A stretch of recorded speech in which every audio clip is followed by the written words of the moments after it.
Hispanics are causing panic, baby. Let's do it.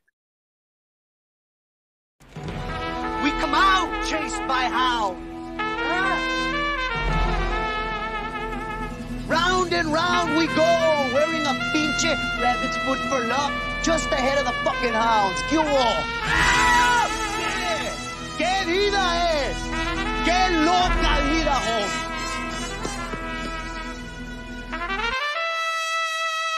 Como decimos en México, hay que dejarnos de mamadas. No hay que... Los cinturones aquí se hacen a un lado. Hay que pelear por honor y por gloria nada más. I invite him into the ring, and like we say in Mexico, we don't fuck around. We don't fight for rings and stuff like that. I don't fear anyone. En este deporte no se viene a jugar y no le tengo miedo a nadie. We don't come to play in this sport. I fear no one in this sport.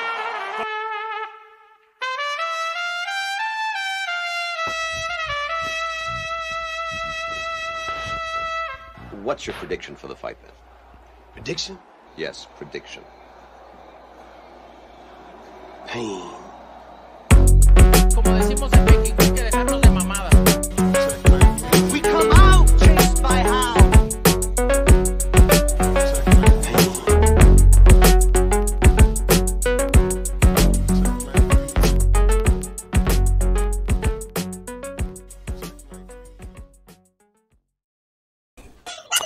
Thanks to those joining me live and to those that'll be joining me.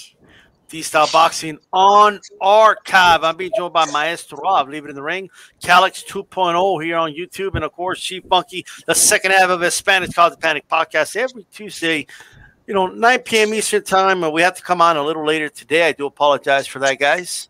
My bad. But we're live, and the show is still gonna go on the road. Right, well, we got LT already in the chat. A-Rod, 83 in the chat. We got several people here. No public channels, Outlaw, and all that good stuff. Make sure you do hit my like button if you're listening on Archive, and comment below on the comment section and tell us, your thoughts on a lot of these different, topics. For those listening on iTunes, iHeart, Pandora, and Apple, don't forget to rate us, comment, and give us some feedback on what you think about these shows. With that said, let's go ahead and get the show on the road. Shout out to everybody on the Leave It in the Ring Network. Weekend Aftermath, ladies and gentlemen. All right, so let's go ahead and talk about it. Hey, G Funky, what's up, man? I mean, Virgil Ortiz gets the big win over Maurice Hooker, And by the way, shout out to Afro Rican. Saludos to you as well, my brother. All right. Viva Puerto Rico. Hey, talk to us, Chief Funky. What you think about Virgil Ortiz, brother? I enjoyed the fight, man. I thought it was a really good fight. It's almost kind of how I expected it to go. Although I did say that Virgil would stop him in the later rounds, but it was more of a mid-round, 7th round, I believe it was. And, man, good fight. I knew Hooker was going to present some problems with his experience, the reach and the height. I did give a couple rounds to him. I believe maybe like round 3 or 4, something like that I gave to Hooker. But, man, these guys were going – man, there was some serious toe-to-toe action going on there. Very fun fight. Both guys threw a lot of leather, took a lot of leather, and the body attack for Ortiz was nice. I think his footwork was really, really good. He was switching angles on him pretty good. And Hooker boxed well in a couple rounds, man. And like I said, he used that reach, that jab. And but Ortiz figured out a way to get in there and unload those bombs to the body of Hooker. Ended up dropping him in round 6. And then the fight ended in round 7 with a broken hand from Hooker. And, it's a shame that the fans there booed him for that. I don't believe that's that's something that fans should be doing to fighters. They, they go out there, they put everything on the line. And, the man broke his hand. What can you do, So shout out to Hooker. I'm glad he's all right and he's going to heal up, get back in the ring soon. And for Virgil Ortiz, man, I see, nothing but good things in the future. And I can't wait to see who they got lined up for him next. But I was very happy with the fight, man. I thought it was good.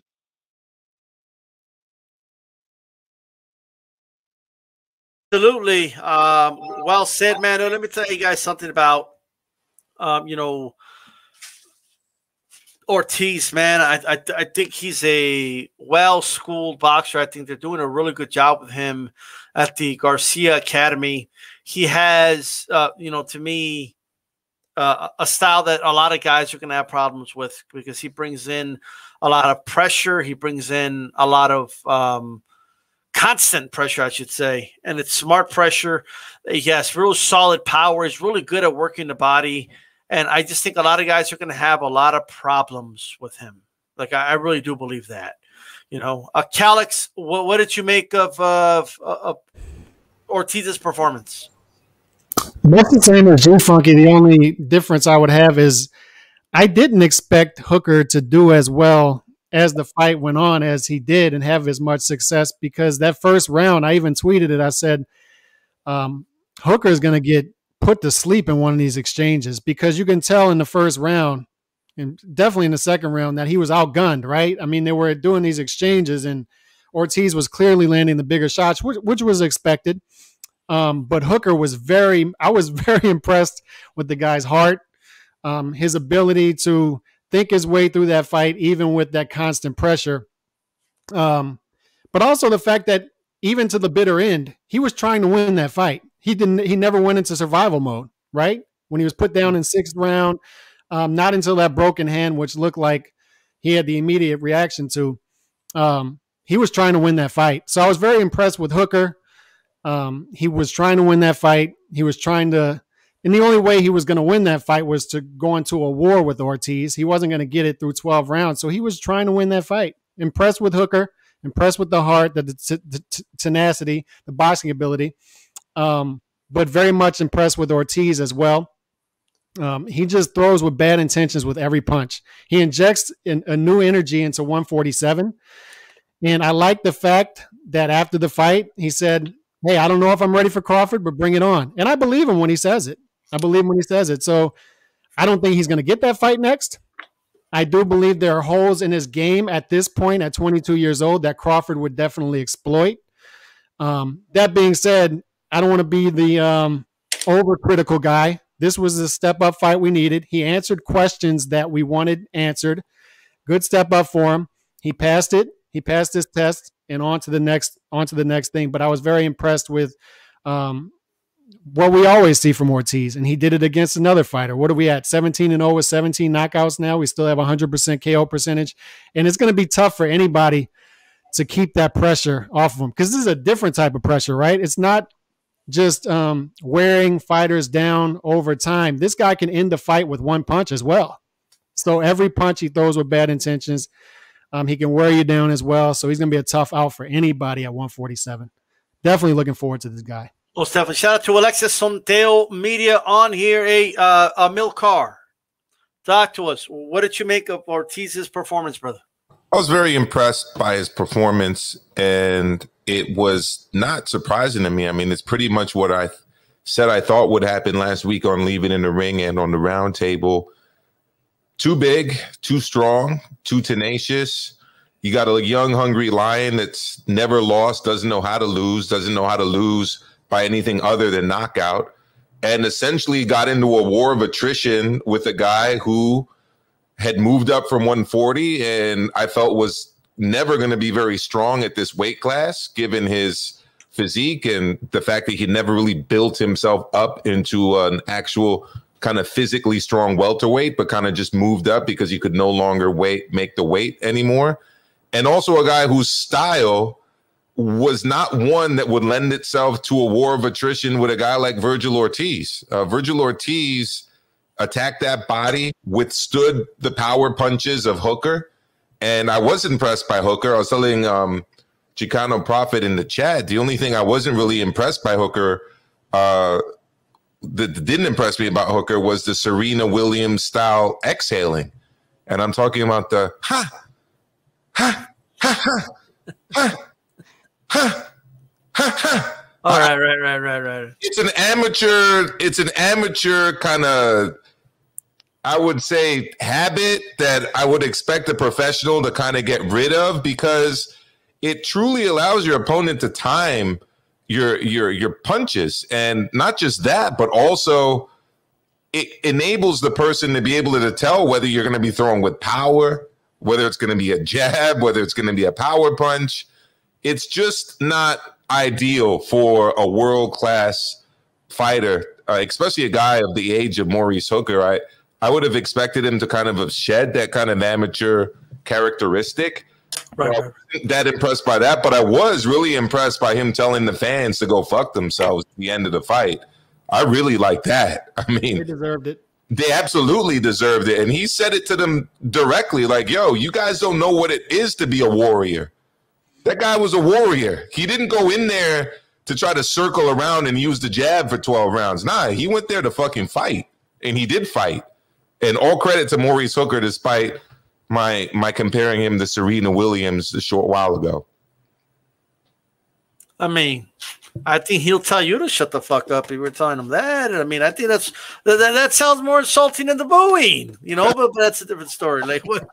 Like, you guys booing him? Like, why are you booing the man? Like, what? Hey, by the way, bro, like, hey, what the fuck? Hey, like, you know. You know, but anyway, we're gonna proceed here. Ortiz looked good, but what I want to talk about, okay, the nitty gritty is the following: is the fact that, you know, he's calling out Crawford, and we have boxing fans saying, "Well, I don't know if he's ready.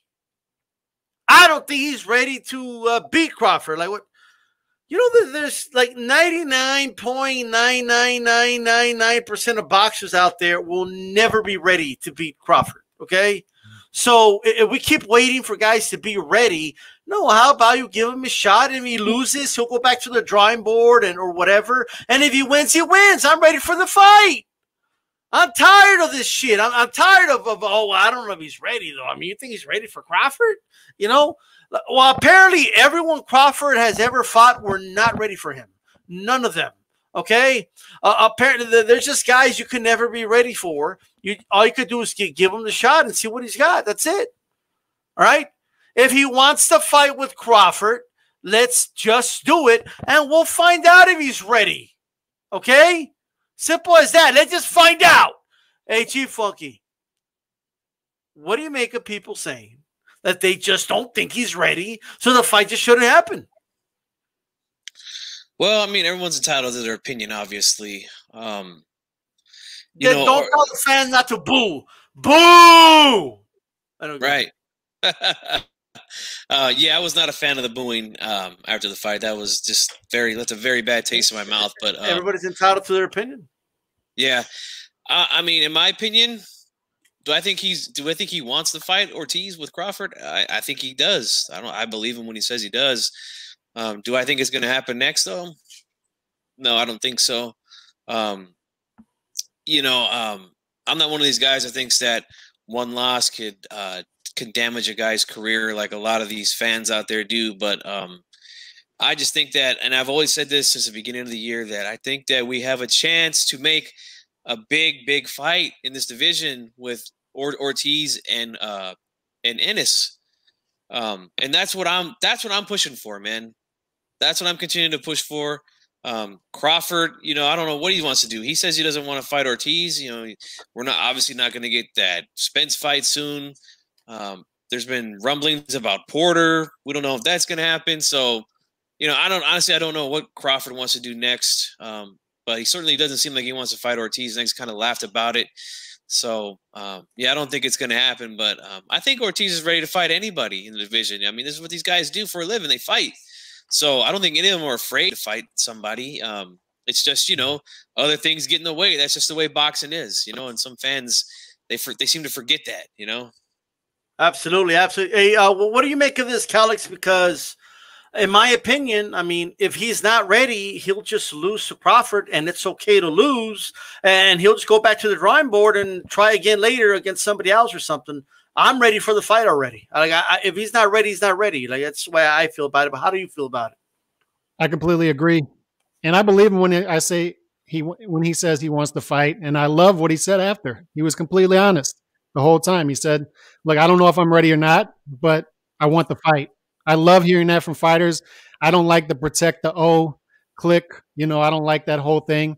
I want to see fighters challenge themselves. So if I see a 22-year-old fighter who says, he said it, Crawford, he said Crawford's the top 2-3 pound for pound guy. That's the guy I want. So beautiful. I love it. No, it's fair game to say he's not ready for the fight. I think he would lose. But I don't like saying he's not ready for the fight. He shouldn't get the fight. I mean, who else is more deserving than? I mean, who else wants to fight Crawford? Somebody else speak up. So he's speaking up. He wants to fight. Other than Errol Spence, I would argue that he would probably give Crawford more problems than all the other fighters at 147. So let's do the fight. I mean, he's a tough style for everybody, man. He's a tough out for everybody. So let's do the fight. If he loses, go back to the drawing board. We move on. He definitely won't get any criticism from me. So I love everything I saw from the guy. He behaved like a fighter during the fight and after the fight. Same thing with Hooker. I liked everything I saw Saturday night from both fighters. So more of Ortiz from me, no matter who it is. Gotcha. And Milcar, talk to us. Well, what do you make of this talk that he just ain't ready for Crawford? Keep him away from Crawford right now. I'll answer this question in 2 parts. So the first part is, as a fan, hell yeah, I want to see that fight. Like, I'd love to see that fight. I've been wanting to see that fight for at least the better half of a year, maybe even a full year. But then as a manager, I think more of, or a guy who cares about his future, I think this is kind of reminiscent of a guy I grew up really liking in El Feroz, right? When he stepped up to take on Felix Trinidad. And in retrospect, that fight was probably taken a little bit too early. And El Feroz, and I'm talking about Fernando Vargas for people who don't know who I'm referring to, had already taken on Yuri Borges at that point, Raul Marquez at that point, Winky Wright at that point, Ike Corte at that point.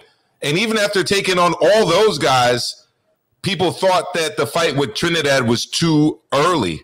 And in retrospect, you could make the argument that it was too early.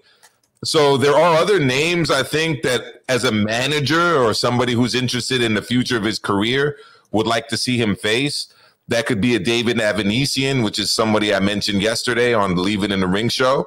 That could be a Riverside Rocky, Josecito Lopez. That's a fight I'd really like to see. That would be a super exciting fight. Why not let him take on Nino, who was on the undercard on that of the card? I thought that guy put up a impressive, exciting performance. I wouldn't mind seeing him, let's be honest, probably get knocked out by Virgil Ortiz after a few hard, rugged rounds. So as a fan, sign me up 100%. As a guy, if I'm interested in his career, is like preserving it or taking on the role of a manager, you could let that simmer a little bit. Let's catch Crawford in a year or two, year and a half to 24 months. Look, man, this is what I want to say to you guys, and this goes to everybody. And look, and I respect anybody bringing up Fernando Vargas. I was a big fan of El Feroz, and I thought he was a great fighter for his day. He was a shooting star, though. He was not somebody that obviously lasted long. And many will point at the Trinidad fight and they'll say, "Wow, it was too early," and all that, and maybe it was, maybe it wasn't. But look, I mean, you're destined for what you're destined to do. I'm just a firm believer in that. Okay, and in order to have the Trinidad story, then you need to have a Feroz in that 154-pound class. In order to tell the Chavez story, you need Meldrick Taylor in that story. You could say, "Oh, but if Taylor didn't take it at that time," well, that's not our problem. Well, all I could do is tell the stories, right? At this point, Virgil Ortiz, all right, is the same age that Teofimo Lopez was when he fought Comey. Teofimo was only 23. All right, and fought Lomachenko. Salvador Sanchez was in his early 20s fighting killers. And we cite that as being great. If Virgil Ortiz is destined to be a great in the sport, if that's his destiny, fighting Crawford is not going to stop him from fulfilling that destiny. All right? I'm not trying to be poetic. I'm just trying to be realistic, right? Canelo was destined for greatness. It didn't matter if he fought Floyd too early and lost. It just didn't matter. If anything, he probably learned a lot from that fight, and he just got better because of it, right? Mancini, oh, he was just too young. Why'd they put him in there against Alexis Arguello? Well, guess what? He learned from the loss and he got better, right? And sometimes they don't just learn from losses, they win, right? If Virgil Ortiz wants to fight, I see no problem with it. I say, let's do it. That's what I say. All right? Because and it's up to us as fans that when a guy does go for greatness, that we don't punish them by saying, "Oh, he lost." I'm not a fan anymore, right? We got to encourage fighters to go for greatness, right? We got to encourage fighters to do the things that a lot of fans don't believe they could do. A lot of fighters did things that people did not believe they could do, but they did it. Everybody thought Ali was crazy calling out Liston. He was a 6-1 underdog. He beat him, right? That was his destiny. He was destined for that, right? So that's what I'll say about that, all right? I want to talk about Seniesa Estrada. First of all, let me just say this. Seniesa Superbad Estrada. I mean, beautiful boxing against Mrs. Ortiz, who was a reigning champion. But man, oh man, was she outclassed. You could tell there was a difference in class, a difference in speed, a difference in skill. Seniesa Estrada is special. I've been saying that. I will continue to say that. I will continue to say that she's special because, in my opinion, she is. I mean, I saw this girl switch. I saw her land left hooks and right hooks, straight lefts and straight rights, overhands. I saw her do feints, you know, and one little criticism, if anything, it's just, you know, if she uses the jab a little more, she'll be even deadlier. But let me just tell you something, man. This might be a controversial statement, and I don't give a fuck what anybody says. Seniesa Superbad Estrada is the best pound for pound women fighter in the world today. She moved up weight classes to school Esparza, who's no joke. Okay? She moved up to do that. And now she's a champion in her weight class. She dethrones a woman that defended her belt 6 times and made it look easy. She's throwing punches that are precise, crisp, and accurate. She's not closing her eyes and looking at the ground like a McCaskill or something. All right? I mean, this is – now, is she the most accomplished? No, she's not. But she is to me. I look at her and I say what pound for pound should be. That's what I'm looking at. I'm looking at the most skilled woman in the sport of boxing today. And I would challenge anyone to tell me, no, she's not the most skilled style. I think this other woman is. Okay. Oh, but this woman has more belts. Okay, fine. Yeah, there's women that have more belts and they've accomplished more. Seniesa will get there. Okay? She will get there. But right now, she's the best. And I don't give a shit, and I don't give a damn what anybody says. I'm planting that flag. She's more skilled than Clarissa Shields. She's more skilled than Katie Taylor. She's more skilled than Amanda Serrano. I'll put anything on it. Anything. I buy houses. What's up? Let's start with you, Maestro. First of all, what are your thoughts on Seniesa? And what are your thoughts on my statement? She's the best woman fighter on the planet. I think she looks great. I think that she's definitely the most skilled fighter I've seen, other than Clarissa Shields. Just kidding. Look, I was on the Undefeated podcast, 2 brethren out there in the UK, and I got into a heated debate with them about Clarissa Shields. And they're like, no one's ever done this. No one's ever been undisputed in 2 weight classes since Evander Holyfield. And I'm like, guys, cool it. Look, first of all, this is women's boxing, okay? This is a different sport, so let's leave Holyfield out of it. Holyfield never fought in a division with like 6 dudes. That just never happened, number one. Number two, Yeah, there's plenty of women fighters out there, and unfortunately, a lot of what happens in men's boxing happens in women's boxing, whereas people look at the higher weight divisions. People looked at Layla Ali. They weren't too focused on Lucia Riker. You know, people don't even talk about Lucia Riker. Fuck, people barely talk about Christy Martin because people are focused on what's happening with the heavier people. So this is unfortunately what's happening now. Also, let's face it, she got the push from being in the Olympics and winning again in divisions that didn't have a lot of people in them. So yeah, other fighters go unnoticed, and it's a shame because yeah, D-Style, I agree with you. By far the most skilled fighter I've seen. This is a girl who's been fighting since she was just like 7 years old, beating up boys in the gym. That's how she got started. Beating up boys in the gym. Boys didn't want nothing to do with it. Fucking busting up lips and noses and ribs from such an early age. And yeah, she's got skills. So I totally agree with you. And hey, Chief, fuck you. What you make of Seniesa Estrada, her performance, and where do you rate her personally in the women's ranks? I thought her performance was, you know, if I was to give her a grade like a maestro would, it would be, I would give her an A for sure. I thought it was a very good performance. You know, she was in there switching from orthodox to southpaw. She seemed to land anytime that she wanted to land a shot. And, you know, she showed all her skills, the footwork, the head movement, all that good stuff, man. She's definitely up there, man. You know, you're going to get a lot of pushback. We all know that about this statement that she's better than Carissa Shields.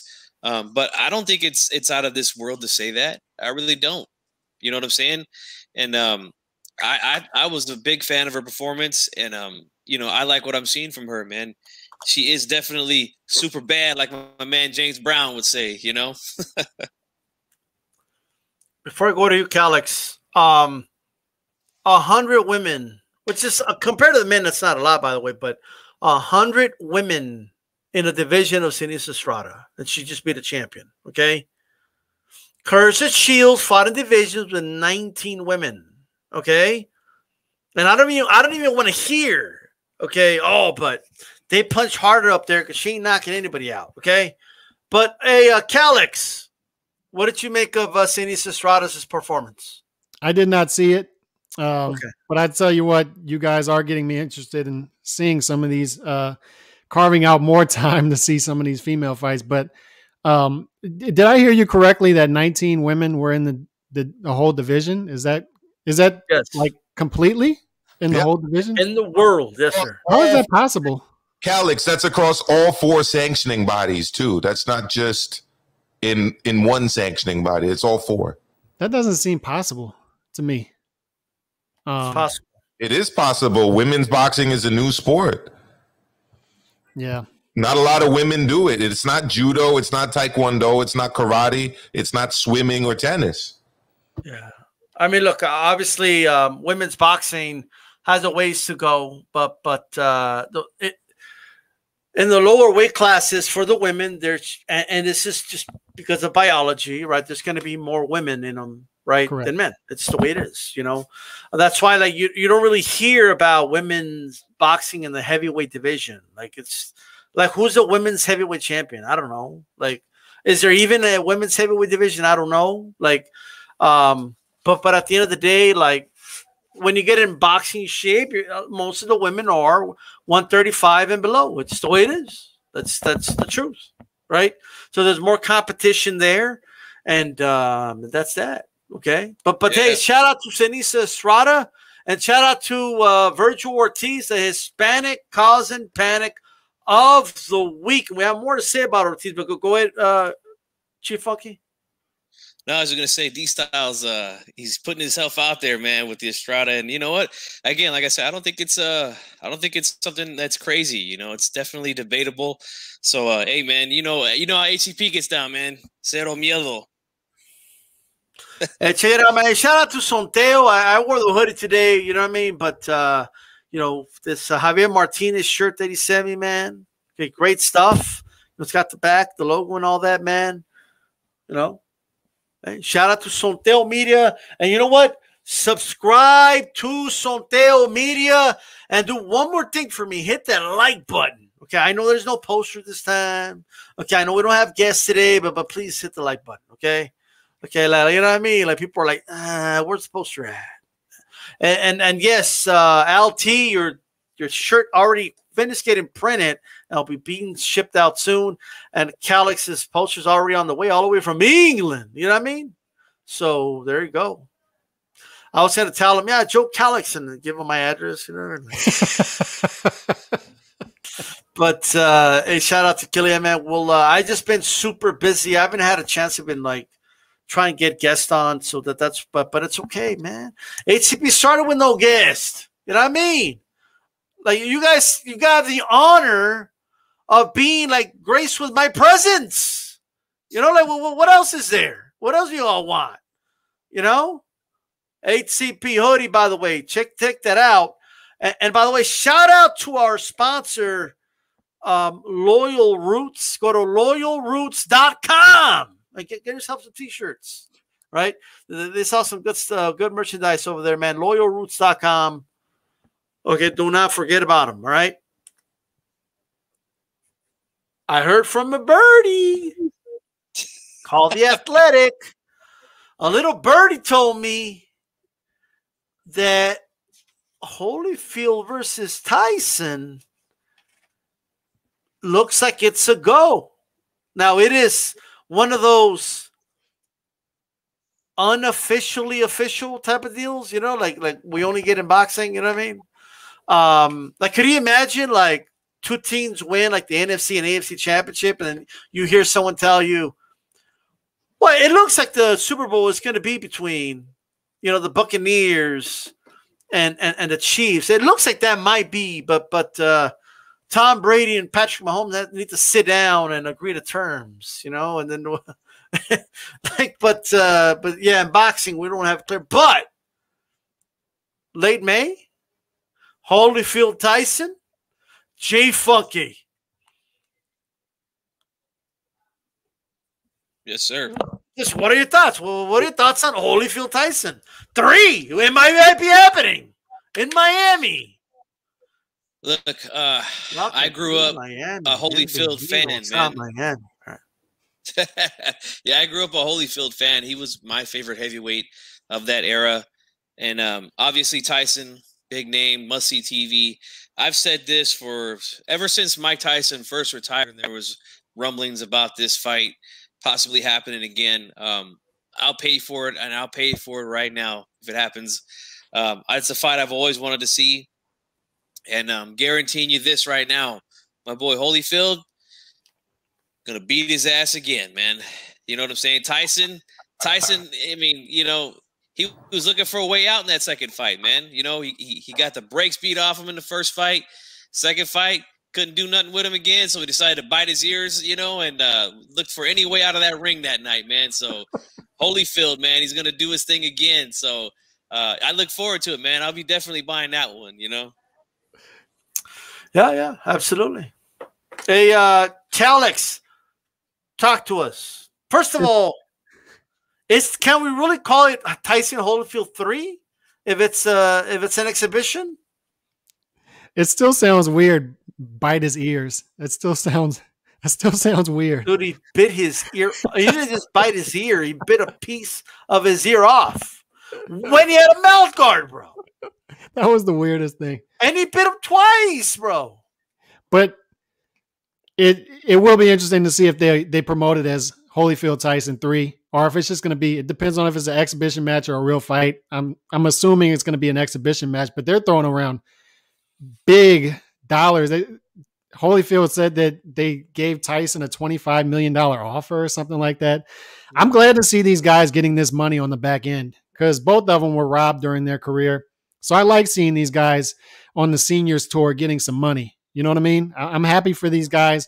And I hope it's, once they get in the ring, it's sort of a real fight. You know, I hope these guys kind of go at each other.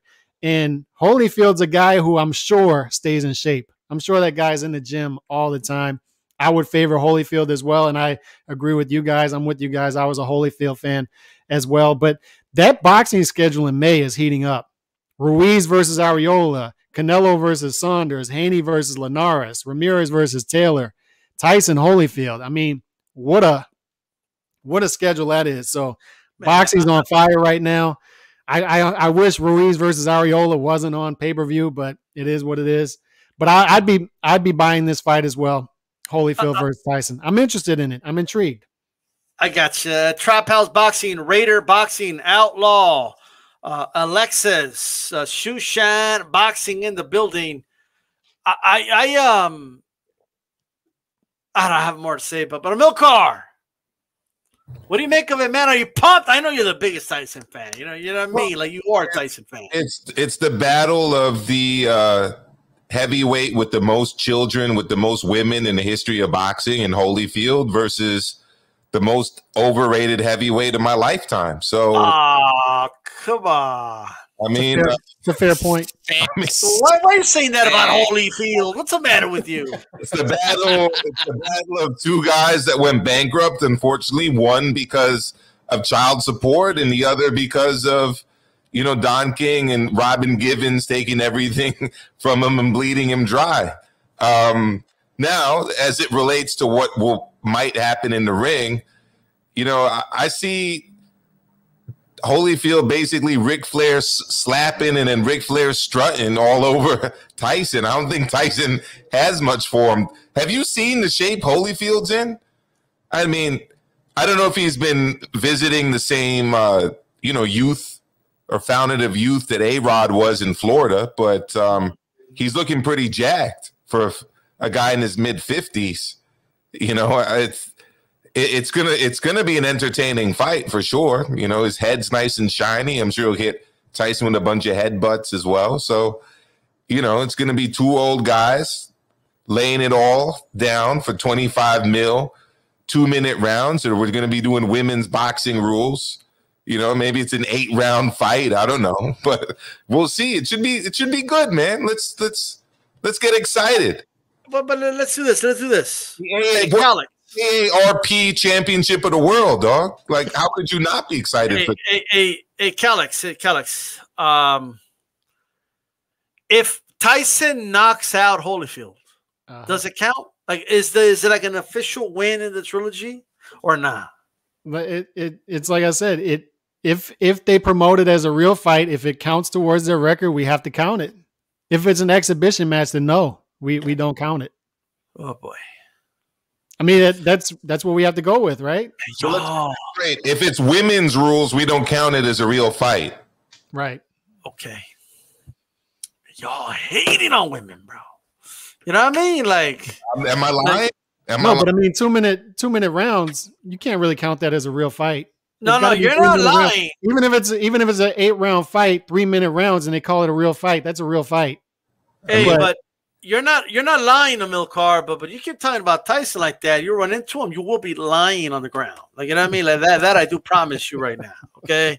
I don't know. Tyson and messing right here. I don't think he's gonna, like, you're calling him overrated. Like, I don't know, man. D-Style, first of all, I boxed a bit as an amateur. That's facts. But more importantly, I was a track star. I was a track star in high school. I hit that 100 meters, bro. Yeah, that one's gonna fit you better than me. No problems hitting that 100 meter in under 11 seconds. Let's go do it. Well, why is everyone throwing shots at the women for boxing for 2 minutes when, like, Lara would only box for like 30 seconds every round? You know what? Missy Elliott dogged out every man in the world that lasted for a minute. So now I'm dogging out women that last for 2 minutes in boxing. Yeah, I don't. Lara boxed for like freaking 30 seconds a round, and people are dogging the women for boxing 2 minutes. Come on, now. Against Canelo, he boxed about 10 seconds per round. Yeah, like 10 seconds every round, like playing tag. He was playing tag. Okay, like, you're it, and then you like run away. Like, what do you mean you're it? This is the worst right? I've You're ever it. heard. The worst I've ever heard. Historian. I agree with boxing. Hey, by the way, guys, as we get closer, we'll take some calls. All right, the boxing historian on here.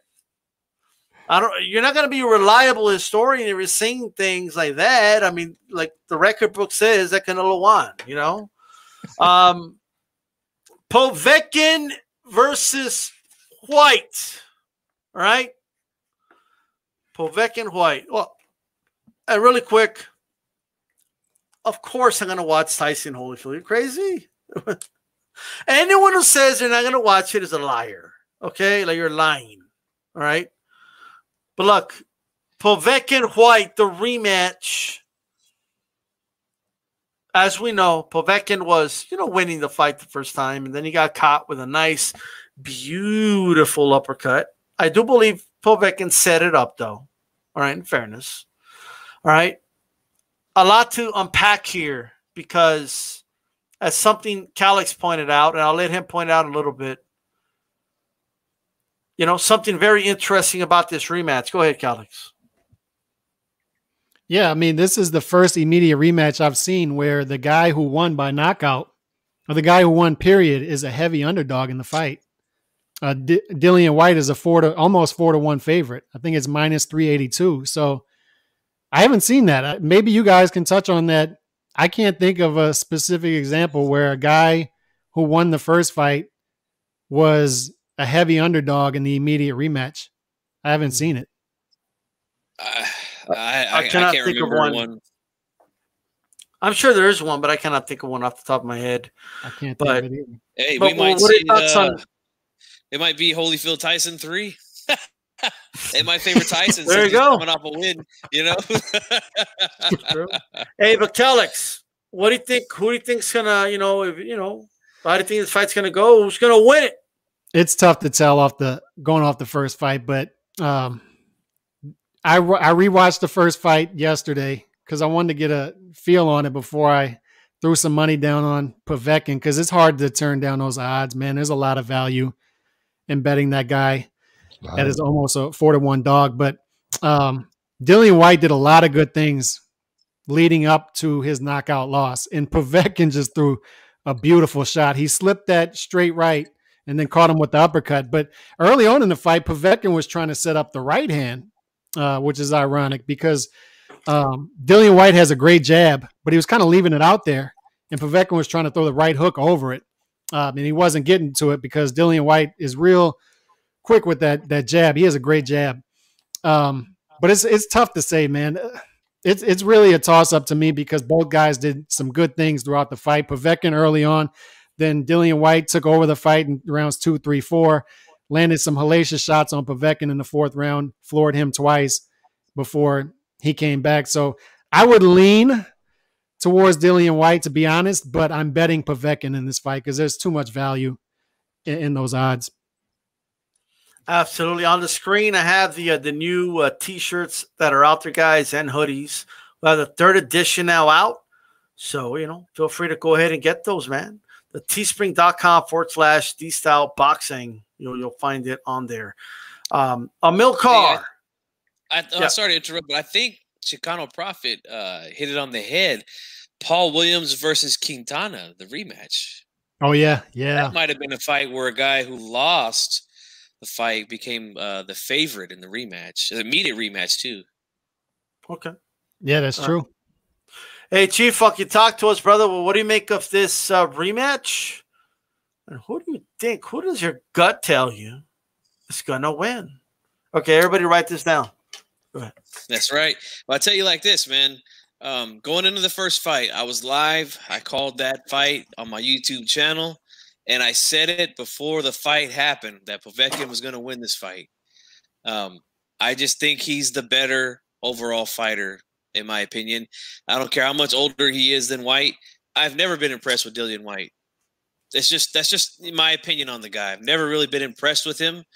And to me, Povetkin's a guy. Yeah, I know he's 40, maybe 41 now. I don't know how old he is exactly, but he's the more experienced guy. He's a former gold medalist.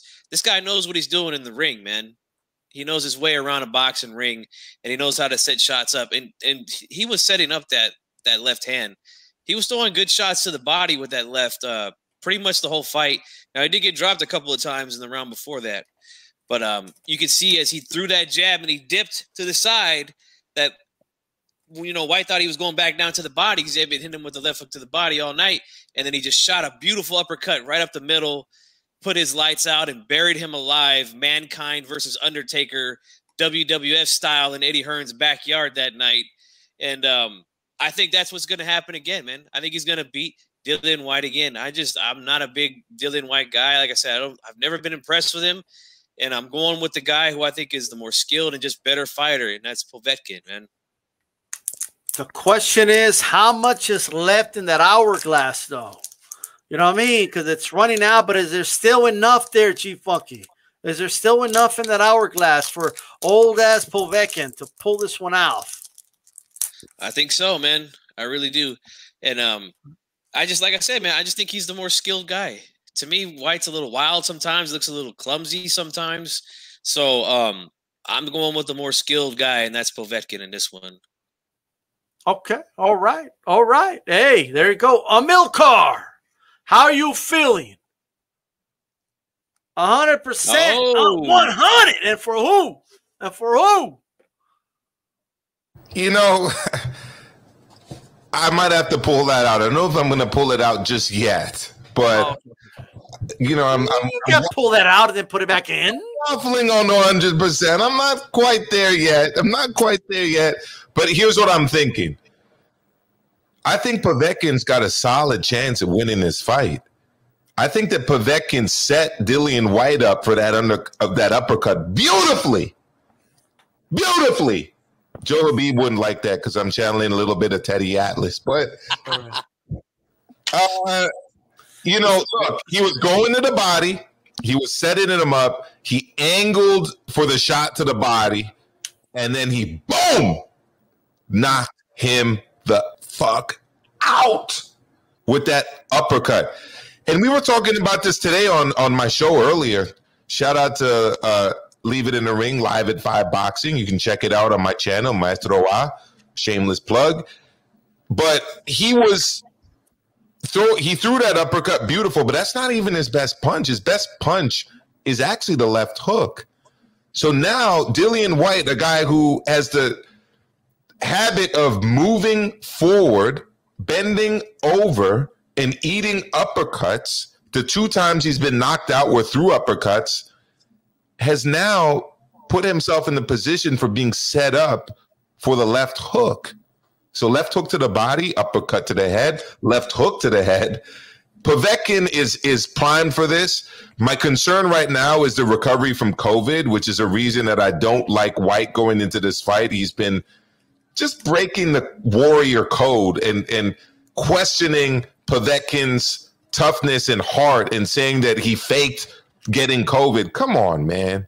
I don't think anyone here on the panel or in the chat believes that Alexander Povetkin is afraid of any man's 2 fists. He just does not strike me as that dude. Okay? In the Warriors code, there's no surrender.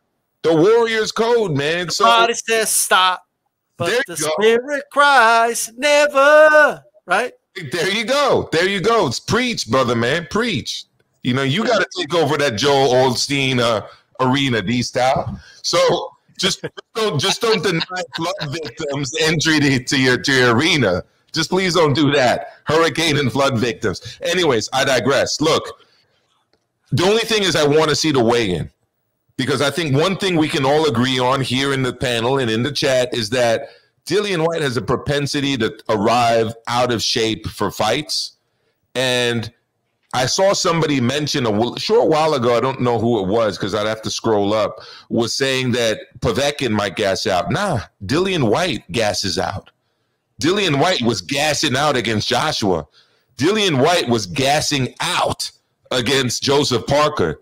In fact, he almost lost that fight because he gassed out. So if anyone's going to gas out in this fight, it's Dillian White. Okay? So right now, I'm leaning towards Povetkin by KO a second time. All right? And whether or not this gets pulled out, okay, depends on the weigh-in. I got to see the weigh-in. But I may just pull that out prior to the fight. And G-Funky, I'll be the first to let you know. G-Funk's Stradamus over there, best at calling the fights in the business. Here's what I'll say right now. As you know, the knockout was beautiful. I'm not gonna lie. I mean, that's you could definitely argue knockout of the year last year. it was on point. But I mean, is he going to land it again? And it doesn't have to be, of course, the uppercut. There's other punches he could land, but like the hook, right? Which Povetkin has, a killer hook. But I mean, he was kind of getting battered around like before the knockout, like you know what I mean? Like Povetkin was. That's how I feel. That's what I saw. I saw him get battered. So you told me, you're telling me right now, Milcar, like you knew the knockout was about to happen. Like, oh, here it's coming right now. Watch. I don't know about that. I had the feeling like the fight was slipping away from Povetkin the longer the fight went. And then, of course, he knocked him out. And it was awesome. And I'm not even the biggest Dillian White fan, but that's what I saw.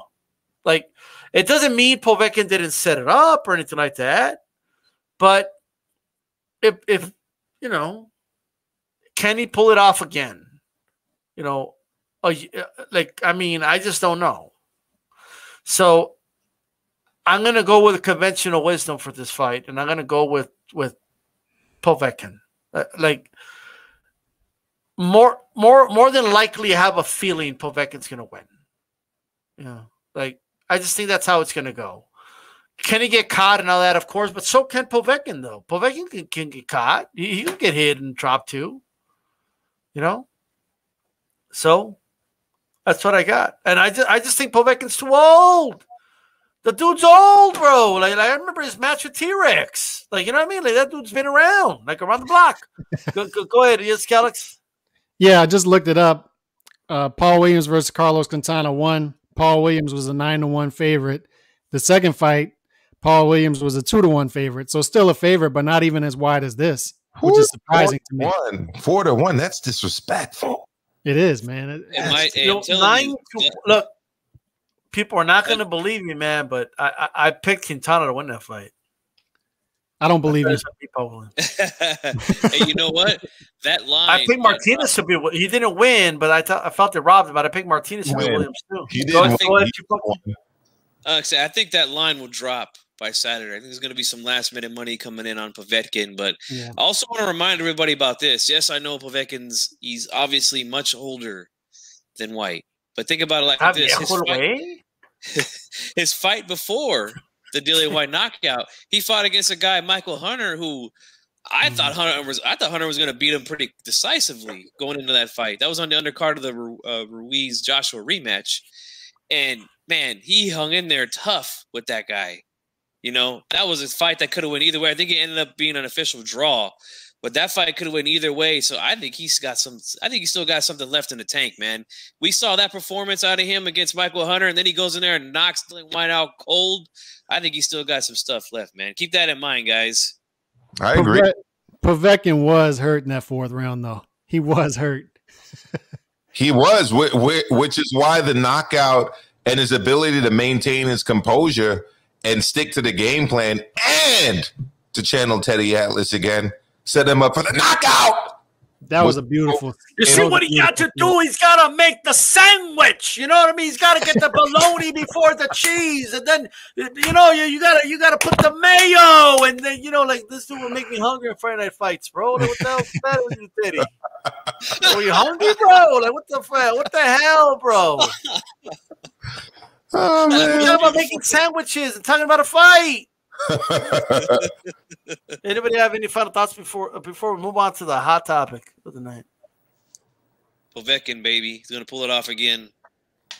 Right now, I'm on Bovada, and I'm seeing a -360 and a +270. So I better lay down this bet before the odds start to narrow a little bit. So I'm gonna risk. I'm gonna risk $50 on this. Look, $50. Let me say this. Dropping old Flazoo on that, man. At least 100 on that. Come on, baby. If Povetkin knocks out Dillian White again, I will be the happiest dude on earth. I'm just telling you guys right now. Like, it will be beautiful to watch, honestly. And oh my God, with Dillian White, I mean, that's not going to be a good look for him. You know what I mean? If he loses again to Povetkin. So we'll see, of course. But, I don't really have a dog in this race, but you got to pick. I'm going to go with Povetkin. It's probably the safe pick, but that's what I'm going with, okay? Now, who's down with HCP? Everybody. Let's just check out Calix with the T. You know what I mean? Check out, G-Funky with the T. Check me out with the hoodie. You know what I mean? Like, that's what I'm talking about and shit, and all that good stuff. teesprings.com/D-Style Boxing. Check out the new stuff out there. You know what I mean? Hit the like button, guys. And for listening on the podcast form on Apple Podcasts, rate us a 5 stars. We very much appreciate that. Also, shout out to everybody listening on iHeart, iTunes, and Pandora as well. What's up, Milcar? Yeah, I wanted to ask you guys a quick question. I'm seeing that Eric Molina is a plus 900. Should I lay down a bet on my fellow public school teacher? I mean, I got to respect Eric Molina. Not only is he a public school teacher, he's a special education public school teacher. I don't know. Fabio Wardley is Fabio Wardley vulnerable on Saturday? Should I lay down some money on Eric Molina? I mean, we are on Hispanics causing panic after all. What do you guys think? Let me give you some advice, Milcar. No, don't do that. $20. Put $20. Yeah. I mean, if you want to gamble, D-Style is right. I mean, what's $20 gambling? That's nothing, But Nothing. if he pulls it off, big return, So, if you got a gut feeling, man, I say go with it, Right, I got to support my teacher, brother, man. You know what I mean? You guys are tuned into the Hispanic Causing Panic March 23rd edition. Hit my like button. Make sure you tune into, Leave It in the Ring every Monday. Sit back, relax, and have a bottle of water. You know what I mean? And listen to Leave It in the Ring.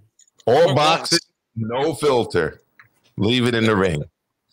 All boxing. You don't go with the other one? You're good? All right. Yeah, we're good on the all boxing, no filter. All right. So anyway, here's the deal. Right? Hey, it's you, Funky. Anyway, moving on. All right, moving on. Hey guys, I want to talk about something really quick, and it pertains to the Virgil Ortiz. The fight and all that. Look, man,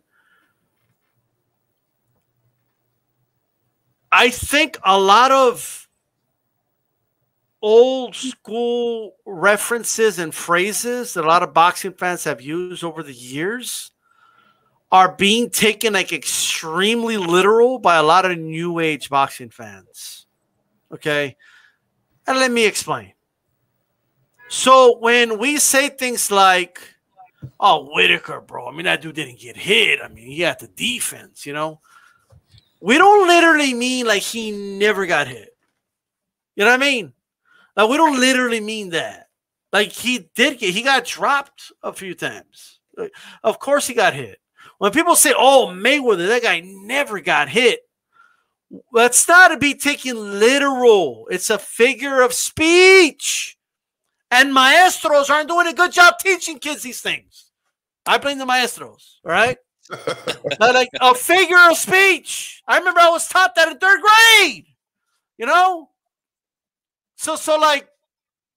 So we have that problem, if you say, oh, that guy is a one-handed fighter, it doesn't literally mean they only have one hand or one arm. You know what I mean? They're figure of speeches. That's what they are. It's a figure of speech. But anyway, we have a problem. And here on HCP, we have dubbed it Flawless Victory Syndrome. Flawless Victory Syndrome. You guys remember playing Mortal Kombat, right? Well, what happened when you never got hit, never got touched, and you won? Flawless victory. Flawless victory. Right? And then you got to do some crazy shit to somebody, you know what I mean? Like fucking pull their head out of their spine or some crazy ass shit and eat the head or something. I don't know what the fuck they were doing. But turn into a lizard. Need to do it alive, like whole. Like, I don't know, some crazy shit. Mortal Kombat, you know. But anyway, you guys do know that boxers get hit, right? Like you do know that's a thing out there. You do know it's normal for a boxer to get out of like an 8-round boxing fight and have like a black eye. Like you know that's normal, right? That's not like some abnormal thing. It's perfectly normal for fighters to get hit. It's like normal. It's the most normal thing imaginable. Now, could you objectively say that that guy gets hit too much? Because you look at it and he does get hit at a much higher percentage than your average fighter. Of course you could say things like that. Can you say that guy hardly gets hit because you're comparing how much he gets hit compared to other fighters? Of course, right? But those are outliers for the most part. Like when you're talking about, the highest level of boxing or close to it, like Virgil Ortiz and Hooker were participating in on Saturday. Are you really that shocked that Hooker landed punches on Ortiz? What do you think? He was just going to just stand there and let himself get hit all night or what? You think boxers have to dodge, slip everything? Are you out of your mind? It doesn't mean that Ortiz didn't use some defense in there. Because guess what? He wasn't hit by 100% of punches. He wasn't hit by 50% of punches. So he was evading, dodging, and getting away from most of the punches thrown at him. But he was landing the most devastating shots. It was his strategy to take some to land the most devastating shots on Hooker. When you're an aggressive fighter, you're going to get hit more than a guy that boxes more on his back foot. That's normal. That's understood. But I got to hear things like, Ortiz, I don't know about this guy. Ortiz, he got hit. G Funky, talk to us. What do you make of people saying that Virgil Ortiz got hit way too much? And, and it's not a good look. He had some, redness around his eyes. That's definitely not a good look. He should just retire some, right? You're muted, brother. Yeah, just go ahead and hang up the gloves. The guy got hit. His eyes were red. It's never going to happen. He's garbage, all this other stuff. This is ridiculous, man. Look, I'm going to tell you guys like this. Let's just go with Mayweather, who was the most current guy who was able to hold his opponents to a very low percentage of connects in a fight. Every time I've ever seen this guy hurt, in the last run of his career, it was always because he was in the middle of something and somebody timed him and hit him. It's impossible to defend against something while you're throwing something, He understood that. That's why his percentage of punches that he would throw dropped dramatically once he started to go up in weight. And was fighting guys that were much bigger than him, that were naturally much bigger than him. Go back and watch his fights when he was Pretty Boy. He was letting his hands go like a motherfucker down there. Punishing guys, and didn't mind getting hit with those shots down there. But as he moved up in weight, you could see that changed a little bit. He was a lot more defensive. He was a lot more selective with the punches he would throw because, again, you throw punches, you're leaving yourself, and where you're leaving your opportunity, you're giving opportunities to your opponent to hit you with something, Now, let's fast forward to last Saturday's fight, Ortiz versus Hooker. It was that kind of fight. It was a lot of toe-to-toe action, a lot of exchanges. That's what's going to happen, man. It's not a big deal, guys. It's just not a big deal, okay? Did he get hit a lot more in this fight than he did in all the rest of his 16 fights? Of course. And you know why? Because Hooker's the best guy he's ever been in there with. That's why. What did you expect him to do? Not get hit at all by in his very first big step up of his career? Like, that's ridiculous, guys. Come on. He's only 22 years old. If they feel like there's a problem with his defense, they got plenty of time to fix it right now. But do I think that he has defensive liabilities based off of his performance Saturday? No, I don't. He went out there and was very aggressive from the very start of the fight, put a lot of pressure on Hooker, and forced exchanges. All right? Forced them. I believe it was part of the game plan because we saw what Ramirez was able to do. Force him into exchanges. And look what happened. He ended up knocking him out in the 6th round in that fight. You go out there, he said he didn't want to fight that way, but look, Ortiz made him fight that way. And guess what? If you're going to stick your chin out there, you're going to get hit with shots, man. That's just the nature of the business. It's as natural as rain in the winter or snow, wherever it is that you live in the country. But it's a natural thing. Let's drop the flawless victory syndrome, man. Please, let's just get rid of it. But he got hit, though. Did you see the redness around his eyes, you funky? Yep. Got hit. And you know what? It's all good, man. No big deal, you know? Gotcha. Calix, what do you make of people? What are your overall thoughts? Because it goes beyond just Virgil Ortiz. Like, what are your overall thoughts on fans that are extremely critical of fighters that after fights saying, oh, he got hit too much? That seems to be one of the biggest criticisms we see. And I'm not saying that there's no such thing as fighters that get hit more than most, but sometimes you got to look at the style. You got to look at what the guy's trying to accomplish. And if he's dominating the fight for the most part and he gets a job done and takes the opponent out, I mean, I don't see an issue with it. But what are your overall thoughts on this? I think you need to bring back remember the videos you used to do the exposed videos? I think you need to bring that back, dude. Those were classic. And that goes to this. If a guy gets hit too much, he was exposed. If a guy loses the fight, he was exposed. It can never be just he had an off night or whatever. But there's a difference between constructive criticism and flawless victory syndrome, right? And what you're talking about is flawless victory syndrome. Constructive criticism would be this guy gets hit a little too much for my liking. And if he goes in there with a guy like Terrence Crawford, he would find some holes and pick that apart and beat him. That would be fair, constructive criticism at this point. I think what bothers me is anytime we have an offensive-minded fighter, a pressure fighter, a lot of people assume that guy is just not as intelligent as a defensive-minded fighter who likes to counterpunch. We've seen guys who are offensive-minded who are very smart fighters. Chocolatito, Juan Manuel Marquez, although he was a counterpuncher, he was very offensive-minded as well. Morales, Barrera. Virgil Ortiz, more of a pressure fighter than those guys. Stick his chin out there. He likes to get in your chest, but that doesn't mean the guy is dumb. He's putting together very intelligent combination punches. His offense is his defense. He wants to make you gun shy by being offensive minded.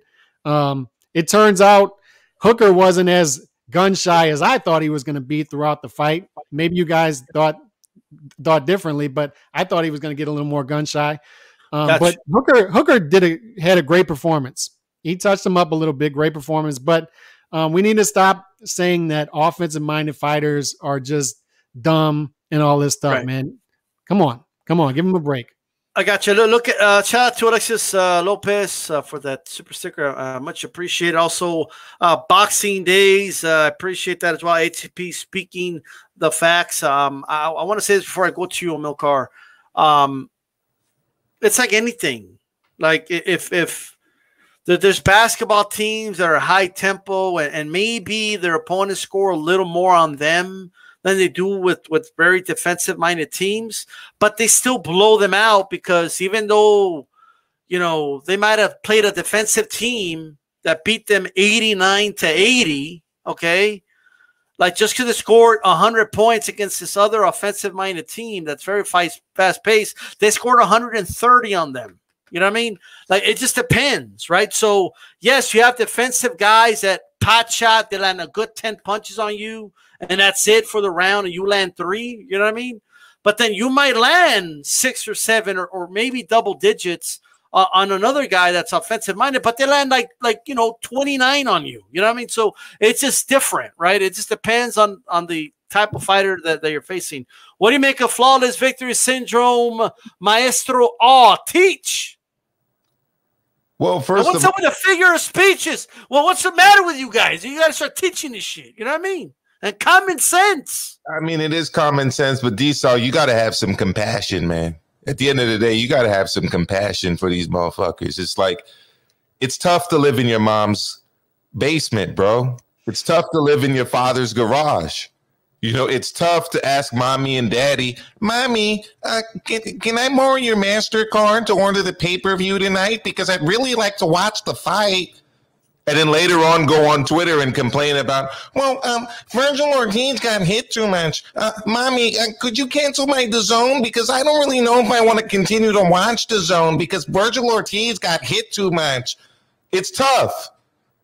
You got to have some compassion, D-Style.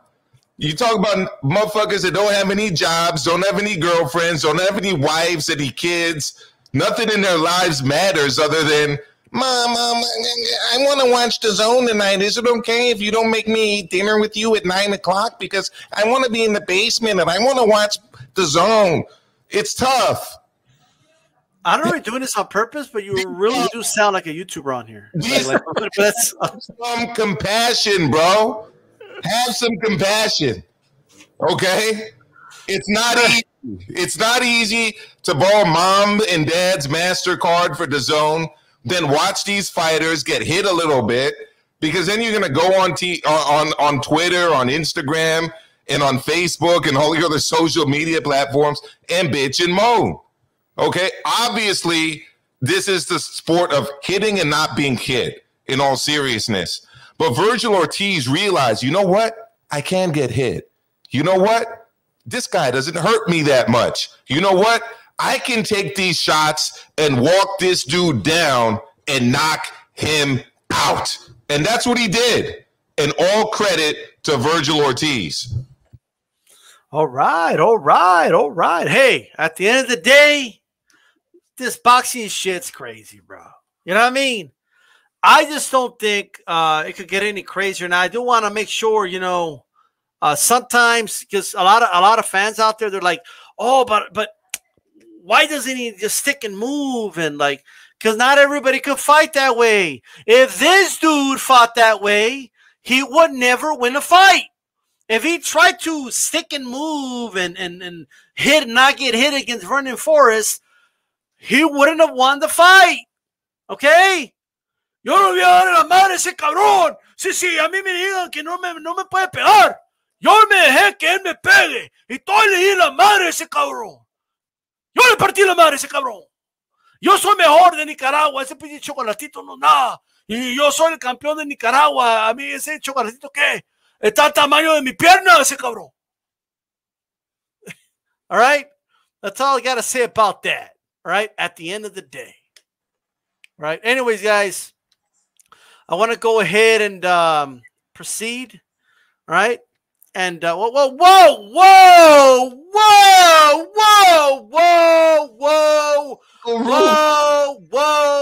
What's going on? What's going on right now? What is this? What are you doing here? Órale, carnal. Pasó, loco. You weren't invited right here. What are you doing here? Mad Dog Guerrero, Uncle Ruben in the building, ladies and gentlemen. Hey, and we got bigger, badder guests now. You know what I mean? It's what it is. We're giving away posters and tees and, you know. Charlie Holmes, let me tell you something, eh? I heard it was your birthday, eh? I'm coming to celebrate your birthday, carnal. Cumpleaños, feliz cumpleaños, eh? Man, you're like 4 weeks late, bro. Órale, you sad, vato? Here, come on, give me an abrazo, eh? I'll make you feel better, eh? Hey. Wait. Social distancing, way. Social distancing, cabrón. No, eche it out. All right? Hey, Ruben. We're talking about flawless victory syndrome. You know what I mean? So you might as well give us your thoughts on flawless victory syndrome. What's going on? What are your thoughts, this thing? Let me tell you something. You guys talking about flawless victory and shit, eh? You don't even bring up my son. My son never got hit, eh? Why do you think they call him the ghost? You can't even see that, vato. He's everywhere, Holmes. You know? Come on, eh? What's going on here? I saw Salino hit him from pillar to post. What are you talking about? Holmes. That's why they call him the Ghost Guerrero, eh? Because you can't see him, eh? He's in and out like that, Holmes, and he disappears. Vato. He's like that ghost into the back of your abuelita's house in that back room that you don't ever go in, eh? You don't see him, eh? He's in and out, you know? You know what? You're right. He is a ghost. He's the ghost of Christmas past. You know? Charlie Holmes. Every time I come here, man, you disrespect my son, Holmes. What's going on, eh? We love your son. Like, you know, he was the shit back in the day. You know what I mean? I'm ready to throw down, Holmes. I'm tired of this disrespect, eh? What do you guys, man? You guys got my back, man. You're the two guys. Come on, eh? You guys know my son. Any questions for Ruben, Alex, or Maestro? I have a question. How did you score the Guerrero versus Floyd Mayweather fight? Let me tell you something, eh? All right? That punk Mayweather, he ran like a chicken, eh? He ran like a chicken the whole time, eh? He didn't want to stand toe-to-toe with the ghost, eh? And just like his punk father, too. He didn't want none of this mad dog, eh? I tried to do a fight, eh? And he ran like a punk, eh? He didn't want to meet me in the parking lot, Holmes. Yeah, but come on, y'all old, though. You shouldn't be fighting anyway. You know what I mean? Well, I've got a question. I mean, you clearly were ready to take on Angel Garcia at the press conference. You still got that? You still want that smoke? Of course, eh? But that punk, he's a chavala, eh? And I called him a chavala to his face at that press conference. You remember that, eh? With him and his son. With his son, he's got a... I don't know how anybody could fight that dude. He's got a head this big, Holmes, like Frankenstein, eh? I don't know anybody could knock that dude out, man. You see the head on that fucker, eh? It's like this. He's like a cone head from the movie The Coneheads, eh? And him and his chavala dad, eh? They don't want none of this, eh? They're a bunch of chavalas, Holmes. Yo, what happened with the goats bringing up when Broner ducked your son? What happened with that? You know, Broner, Guerrero, can you guys still make that fight? Let me tell you something, eh? And this is for all you guys out there in the chat, everybody watching, everybody listening, eh? ¿Sabes qué? Anytime that punk AB wants to fight, we're ready, eh? We're always ready to throw down, eh? And I'm ready to throw down with D-style, eh? Because he's always disrespecting me and my son, Holmes. Me and you, Holmes, anytime, eh? Man. Hey, well, who's the baby nuts of the week, brother? Like you're here, you might as well give it to us. Baby nuts of the week. Who is it? Baby nuts of the week, eh? It's got to go out to all you guys out there complaining about guys getting hit in the ring. All you fans out there, you're a bunch of baby nuts, eh? All of you, okay? What do you think this is, eh? What do we think? What are we doing here? We playing tic-tac-toe or what? There's a fight, eh? Somebody's gonna get hit, Holmes. All right? I don't know what crying about this shit, eh? Oh, Holmes, he got hit too much, eh? You sound like a punk, eh? This is a man's sport, Holmes. And when you get into the ring, you throw down, Holmes. You're gonna get hit with some shots, eh? All right? Guerrero like me, you take him and you come, eh? Except when you fight that big head Danny Garcia, eh? That big Frankenstein head Garcia, all right? That dude's got a head so big, I mean, Jesus, you're gonna need a bulldozer to knock that dude out, man. Yeah. I think we can get HCP on Comedy Central. I'm just saying. But you know what's crazy though is that I gotta change what I used to tell you that your son hasn't been good in 10 years. It's actually been 11 years now. Like your son, like he hasn't been good in 11 years, brother. Come on, Holmes. 4-time champion, eh? I trained him to be a 4-time champion, eh? And he was the ghost, Holmes. You couldn't hit him, eh? Come on, eh? Can you remind us about Floyd Mayweather's track record with women? We've got a guy in the chat who's mentioned that he's a woman beater. What are your thoughts on that? That's right, eh? Hey, let me tell you something. I had no problems telling that punk to his face at the press conference, eh? And did you see that pinche maricon De La Hoya trying to hold me back and shit? Like, now let me go, eh? Let me go after this punk, eh? I'm ready to get those woman beaters, him and his father, eh? And they didn't want none of this, eh? I'm ready to go right now. Let's go, man. Don't ever bring that shit up again, eh? That's some bullshit, baby. All right? He should never put his hands on a woman. And he's a punk, eh? And he ran like a chicken for my son, eh? Hey, let me tell you something right now, man. That's very honorable of you. I can't believe De La Hoya, like he protected them, like from you, right? I mean, that's what he was. He was their protection, because they wouldn't be able to handle you. You know what I mean? Like you would have taken all of them out, and all that stuff. But hey, Ruben, what's up with your son? Is he gonna come back? Is he retired? What's going on, brother? Because I mean, it's not to retire. Or somebody's got to take him out back and force him to retire. You know what I mean? Because it's one or the other. Sabes que? He's on his way back, Holmes. All right.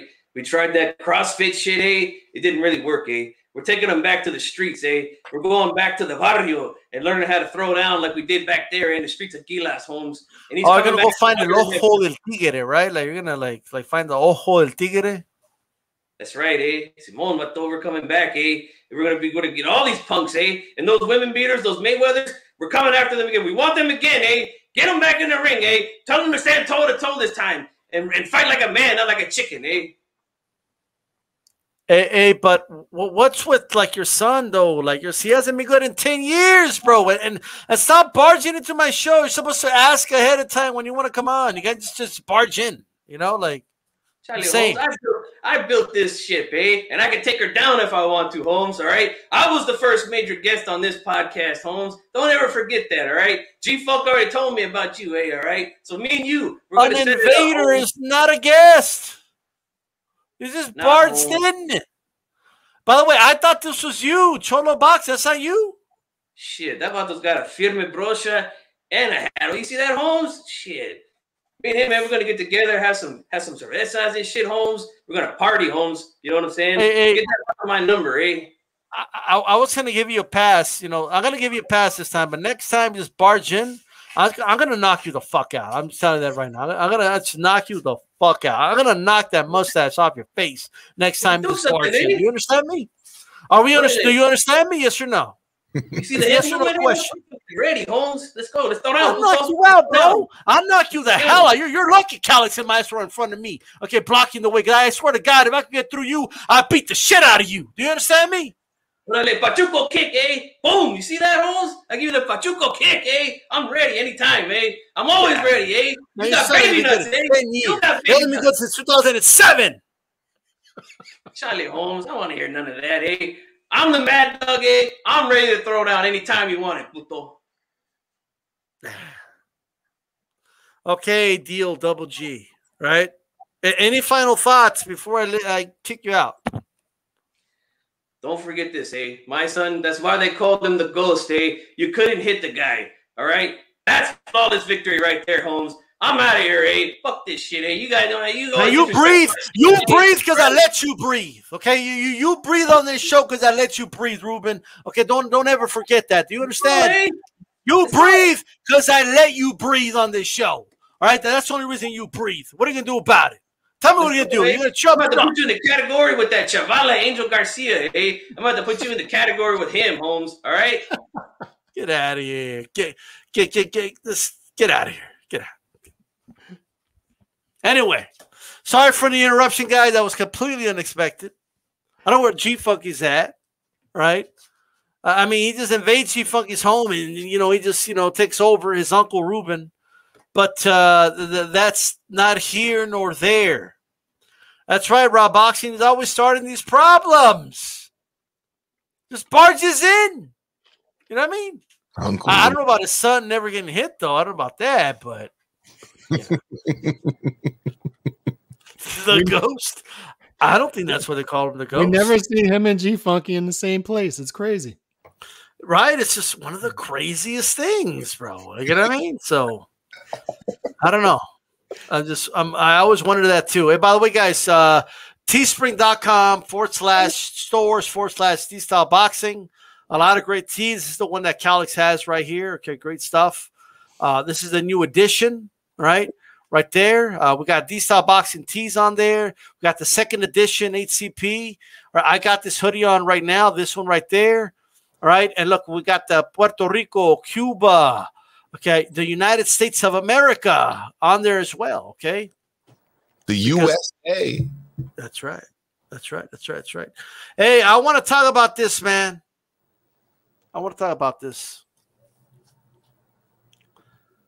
The main event of the evening, ladies and gentlemen.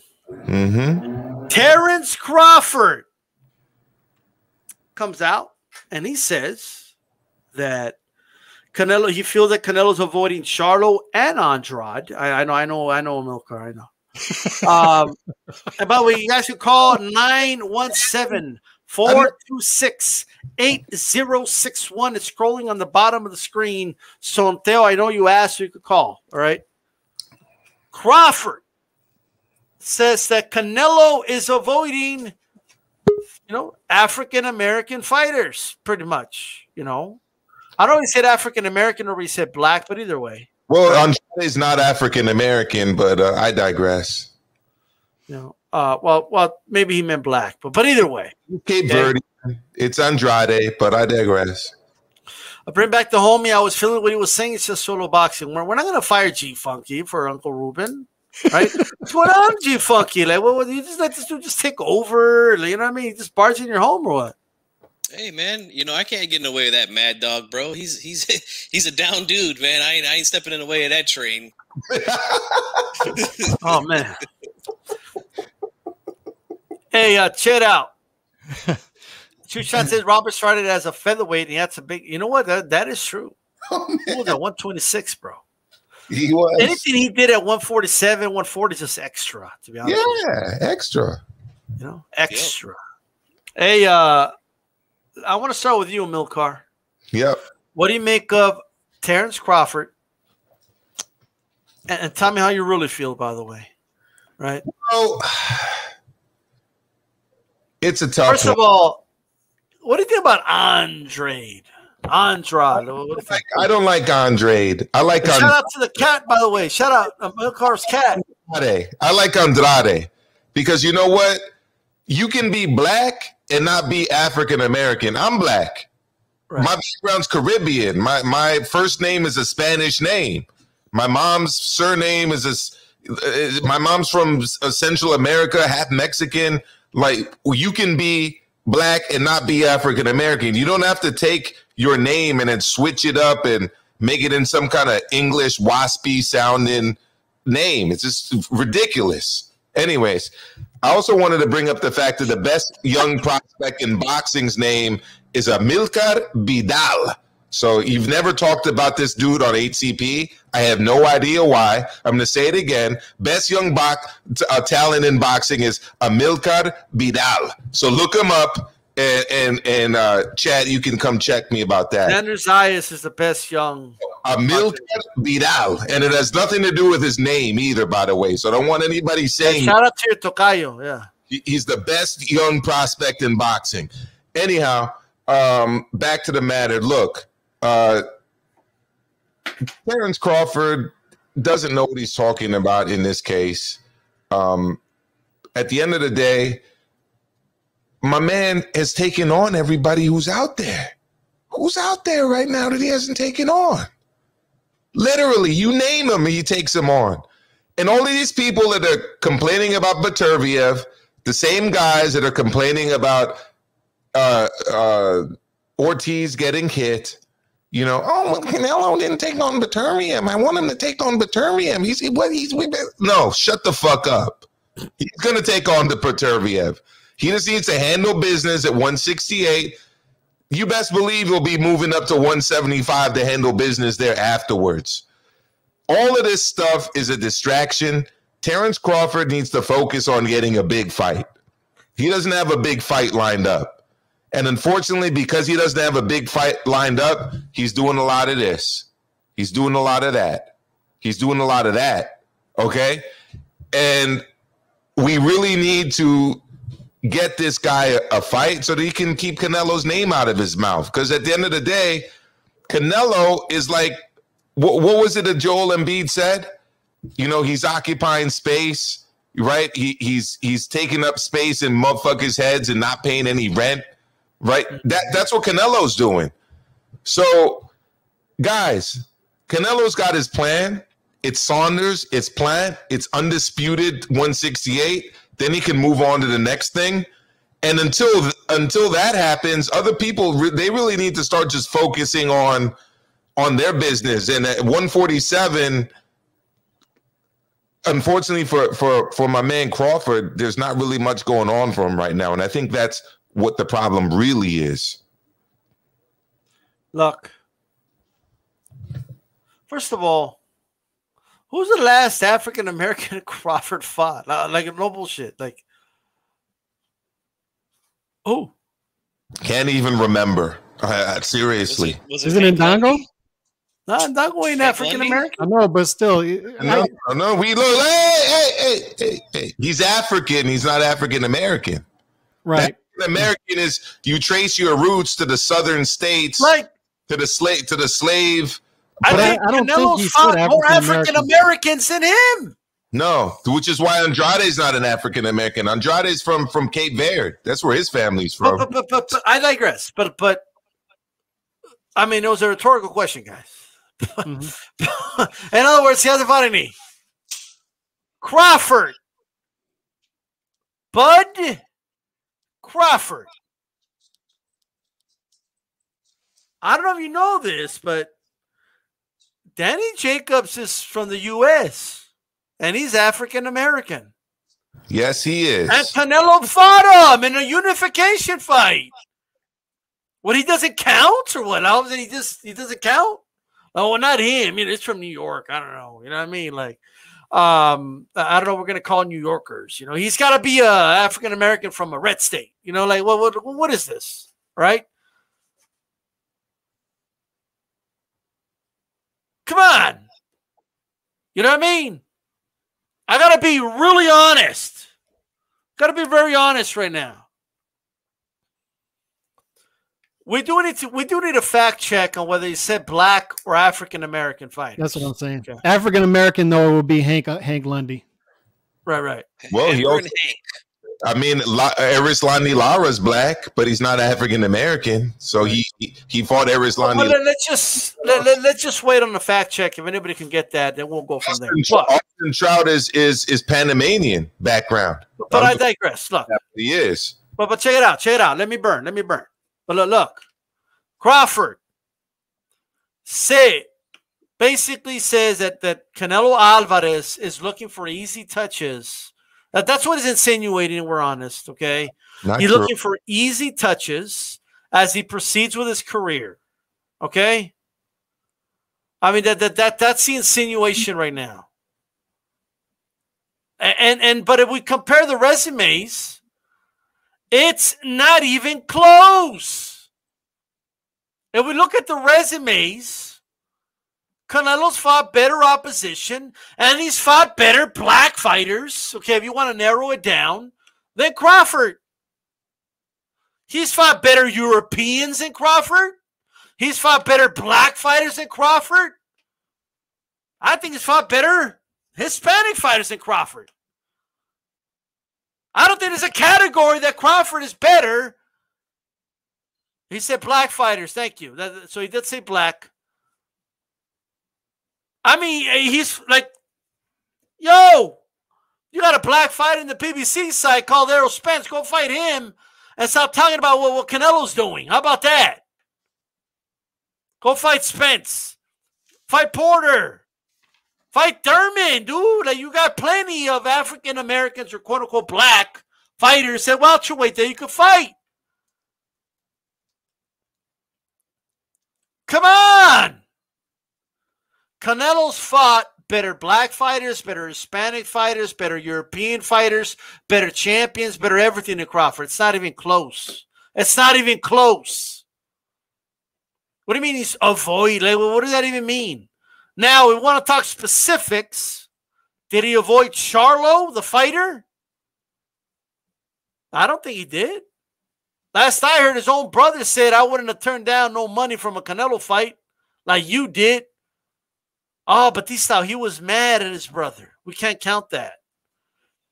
Well, he wasn't going to say it when he was happy with his brother. All right? He said it to hurt his brother. That's what I'll say for now. Calix, since you fucking stand by, we have a caller. 909. Who is it? You're live. Hey, what's going on, guys? It's Charlo Boxing. Good stuff by you, G Funky, getting down like that, homie. I liked it. Hey, that wasn't me, bro. That was Ruben, bro. Shout out to Ruben Guerrero. That's right. Hey, shout out to the homie Ruben, dog. Hey, right. On this subject, I mean, Terrence Crawford isn't the only one who's been saying stuff like this about Canelo not fighting black fighters and stuff like that. And in reality, they're really just talking about Demetrius and Charlo, Jamal. And the only reason why they're only mentioning somebody like Jamal is because once Canelo got into this 168, maybe a little bit still down in 160, what have you, these are just guys that want to see Canelo lose. None of these guys have fought each other. Canelo's the only one there fighting these guys. Nobody fought Colin Smith. Nobody fought Billy Joe Saunders. And in my opinion, I think Billy Joe is a better fighter than Demetrius and Charlo. None of these guys have stepped up to fight one another. And nobody has the patience. Everybody's just saying, hey, man, how come he doesn't fight this guy or this guy or this guy or this guy? This guy, Canelo, is fighting 4 times this year. He's probably the most active fighter this year, should everything go according to plan. But on his level, that is. But it's just, you know, a lot of this Canelo hate, man, that's really rising. And, you know, if there's good criticism, that's cool. Good criticism, you know, I accept all that. But for all this that, hey, man, he's ducking this, he's ducking that. I mean, he's fighting champions. If you're not a champion in the division, well, he said he's going to go and unify, and that's what he's doing. Facts, man. That's facts. And you're right. They're only talking about Andrade. I say it for Maestro. Andrade and Charlo. And I'll tell you this, man. The guys that the quote unquote black fighters or African American fighters, whatever he said it, the guys that he has fought that were African American are far better than Charlo and Andrade. Both of them. I mean, Mayweather is far better than both of them. Edislani Lara at that time, way better than these guys are. If you want to throw Trout in the mix, you can. Trout was coming off the biggest victory of his career in an upset. He wasn't even supposed to beat Miguel Cotto in Madison Square Garden. People forget about that, man. So, yeah, you're right, man. They're only talking about Andrade and Charlo, and I think Canelo beats both of those guys, in my opinion. Yeah, and you know what? I'm not really sure if Charlo can beat Daniel Jacobs or Billy Joe Saunders. Yeah, I'm right there with you. I don't think that's clear either. I think that's only something that can be really settled in the ring. I'm not convinced either way. Yeah, I mean, he's the one taking on the champions, man. Like I said, and I think I've heard one of you guys say this before as well. Especially like the 168 division, nobody really talked about it until Canelo got there. Once he got there, it's like, hey, man, he's got to fight this guy, this guy, this guy, that. Well, he's doing it. I mean, it takes time. You know, this isn't the WWE, man, every single week. He's doing it. So let's do it, man. 5 months, he's going to have, if he beats Saunders, 3 of the 4 belts in the division in 5 months. Dude, that's exactly what we praise the old school fighters for doing. Am I right or wrong? And when all these purists complain about Canelo and he's doing what they praise the other guys in the past to do, look what they do, man. It's it's crazy, you know. And the last thing I'll add to this is that the only reason why people are talking about Jamal Charlo is because of Canelo. Notice how no one's talking about Jamal and what he's doing with his career, which is really nothing. It's kind of just, you know, been thrown in the back seat. Nobody's really talking about him. The only reason why Jamal is relevant is because, you know, Canelo. That's the only thing. They only want to link him to Canelo's name. That's about it. But looks like he's gonna have to go to through Benavides to get to Canelo, which is something that they should have been doing already. These guys. There is no top 1 contender for Canelo because these guys did not fight each other. Had these guys fought each other, settled it in the ring, then we would have had a super mega fight. Canelo versus the winner of whoever one of these guys were. But they didn't do any of that. So now he's going and fighting all of them. Great call, man. I well agree. Said, well said, man. Hey, bro, thanks for calling in, man. We like hearing from the fans, man, to put a voice behind the you know, the avatar that we see in the chat. You know what I mean? Hey, yeah. Hey, shout out to you guys, man. You guys have a good night. I enjoy the show, Holmes. What is it? Thanks, bro. Respect. Thank you. Have a good night, fam. You guys take care. Hey, Chief Funky. Give us your thoughts on Crawford's comments, brother. Well, it's nothing new. It's nothing that we haven't heard from certain communities here on YouTube. So, look, let's just look at the facts, man. These guys want to act like he's been avoiding the Charlos, or at least Jamal Charlo, since 154 is the most ridiculous narrative I've ever heard in my life. I mean, do we have to go over this again? Before he was even 25, he fought Austin Trout, who was the WBA champion, just beat Miguel Cotto in an upset in his home, pretty much his hometown, New York City, Madison Square Garden, right? Beats him. Then he fights Mayweather after that, right? Obviously loses that fight, but he fought him. Then it takes Angulo. Then he fights Erislandy Lara, who I think is far better than any of these guys that they want him to fight now. Far better than Boo Boo, far better than Charlo. And not to mention, again, Daniel Jacobs, who was a champion at middleweight at the time. Nobody had no complaints about Daniel Jacobs up until Canelo beats him. You know, that's the funny thing I find real funny, right? Everybody was a big Jacobs fan. Like, remember that time he ran up on Charlo? Everybody's like, oh, man, Jacobs a real dude, New York City, blah, blah, blah. He gets in there with Canelo, and look what happens. He loses, and now all of a sudden he's a bum. You know, let's just throw him away. Like, this is ridiculous, man. And I agree 100% with Cholo Boxing, who just called in. They're only talking about Andrade and Charlo, and these guys have done fucking nothing in their careers, man. I'm sorry. They've done nothing. Billy Joe Steiner's the guy who's fighting next. I'm going to say it. I think he's done more in his career than these guys have. What makes those guys so much better, really? All three of them, two division champions, all three undefeated. Except I think Saunders has fought the better competition to this point. And now he's going to get a Canelo fight, and that's going to make it even further. It's going to separate him further from them after fighting Canelo. So I'm just not buying it, man. And it's a crazy narrative that we've already debunked, man. So I'm through with it, man. Hey, we got area code 206 on the line. You're live on Hispanics Causing Panic. Who's this? Come on, Gaji. How y'all doing? Hey, what's going on, brother? Hey, give us some quick thoughts, brother. What's good with y'all? Well, with this Canelo Alvarez situation with Terrence Crawford now, I think that, look, it's like this. Terrence Crawford, he has a right to his opinion.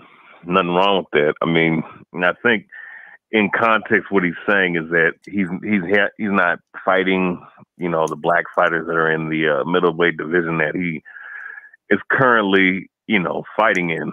Was it 168 or in that range of boxers, you know, middleweight?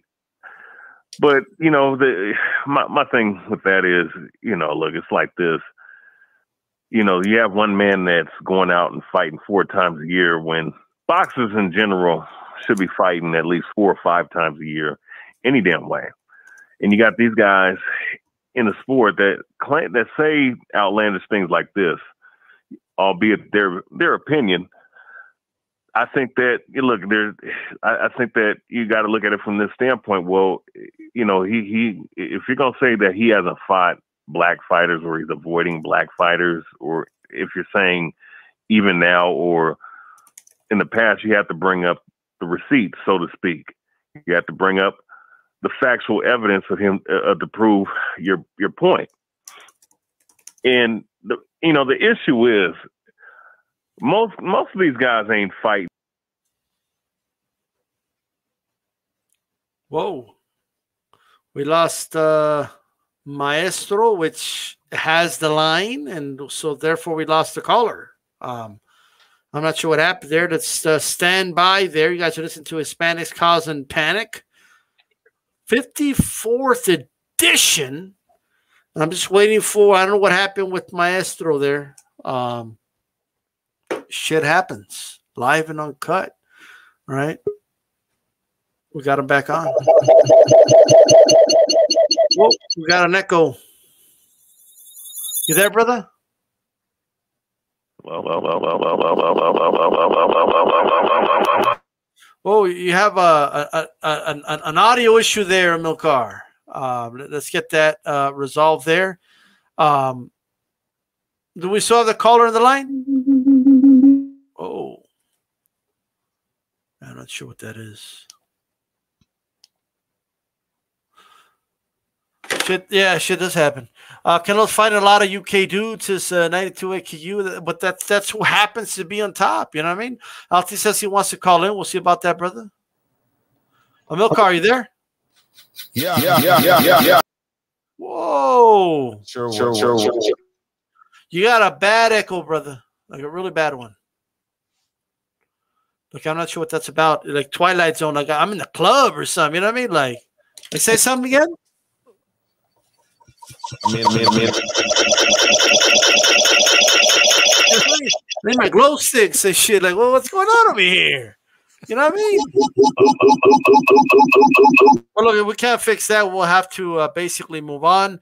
Calix, give me your thoughts on Crawford's comments about Canelo. Yeah, I just saw the quote, so I want to leave it out there that we could possibly be taking him out of context a little bit. The quotes that I saw, he specifically said black fighters Canelo is avoiding. And we knew he was talking about Andrade and Charlo.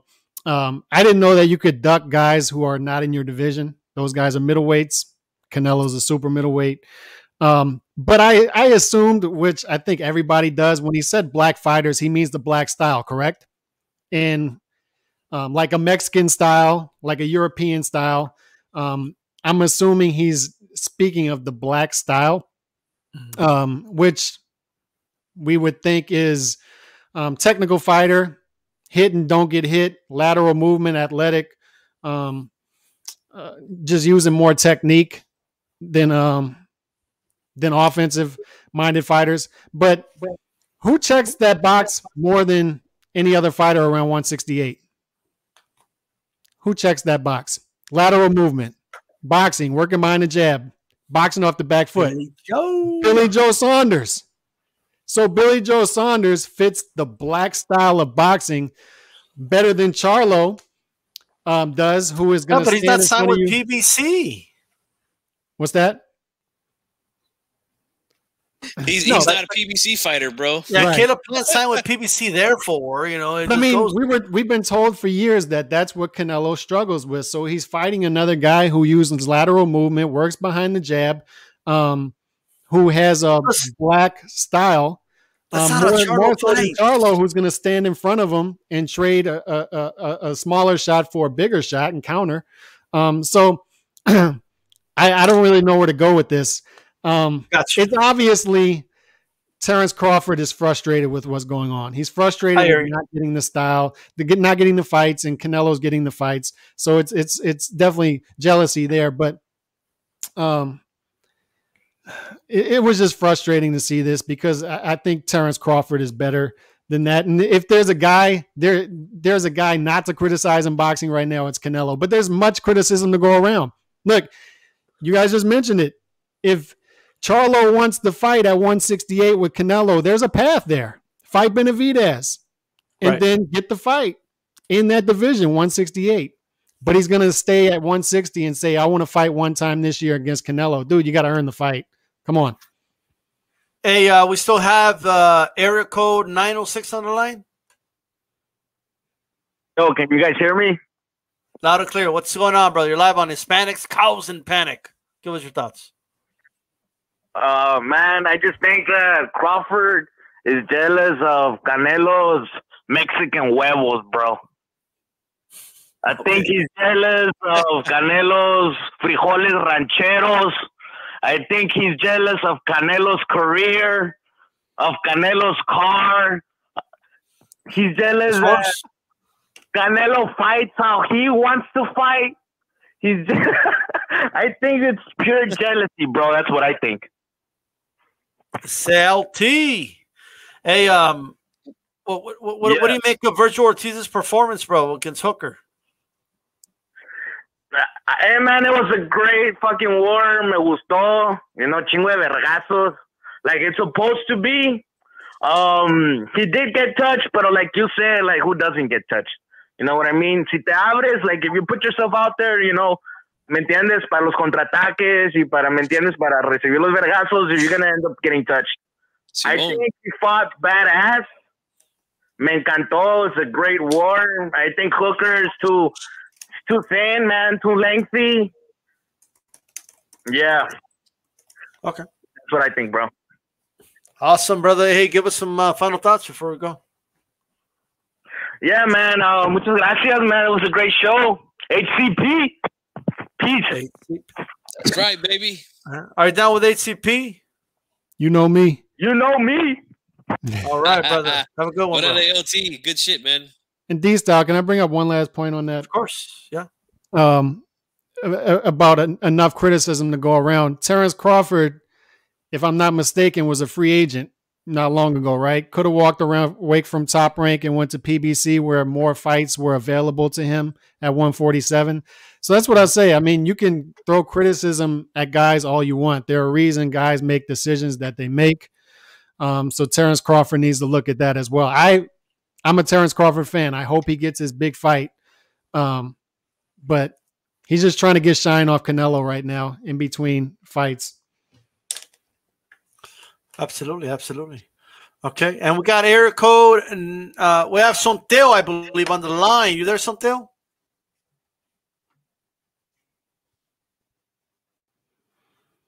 Sonteo Media. Looks like we just lost Sonteo. Call back, Sonteo. Just call back, brother. We'll get your call right away. Potato Bass says, did you guys hear that Canelo sold 20,000 tickets in the first day? But I heard that Spence is a bigger star and sells more tickets. That's what I heard. Is that true? Yep. Spence, baby. There was empty seats at the last Canelo fight. I mean, I thought it's because of a pandemic, but maybe this isn't a big star. You know what I mean? But you know, is Sonteo back in the line or no? No, I'm gonna get him in though. Okay. Well, give me a second. Hey, first of all, man, we really want to thank everybody for being patient today. I know I started the show about 40 minutes late.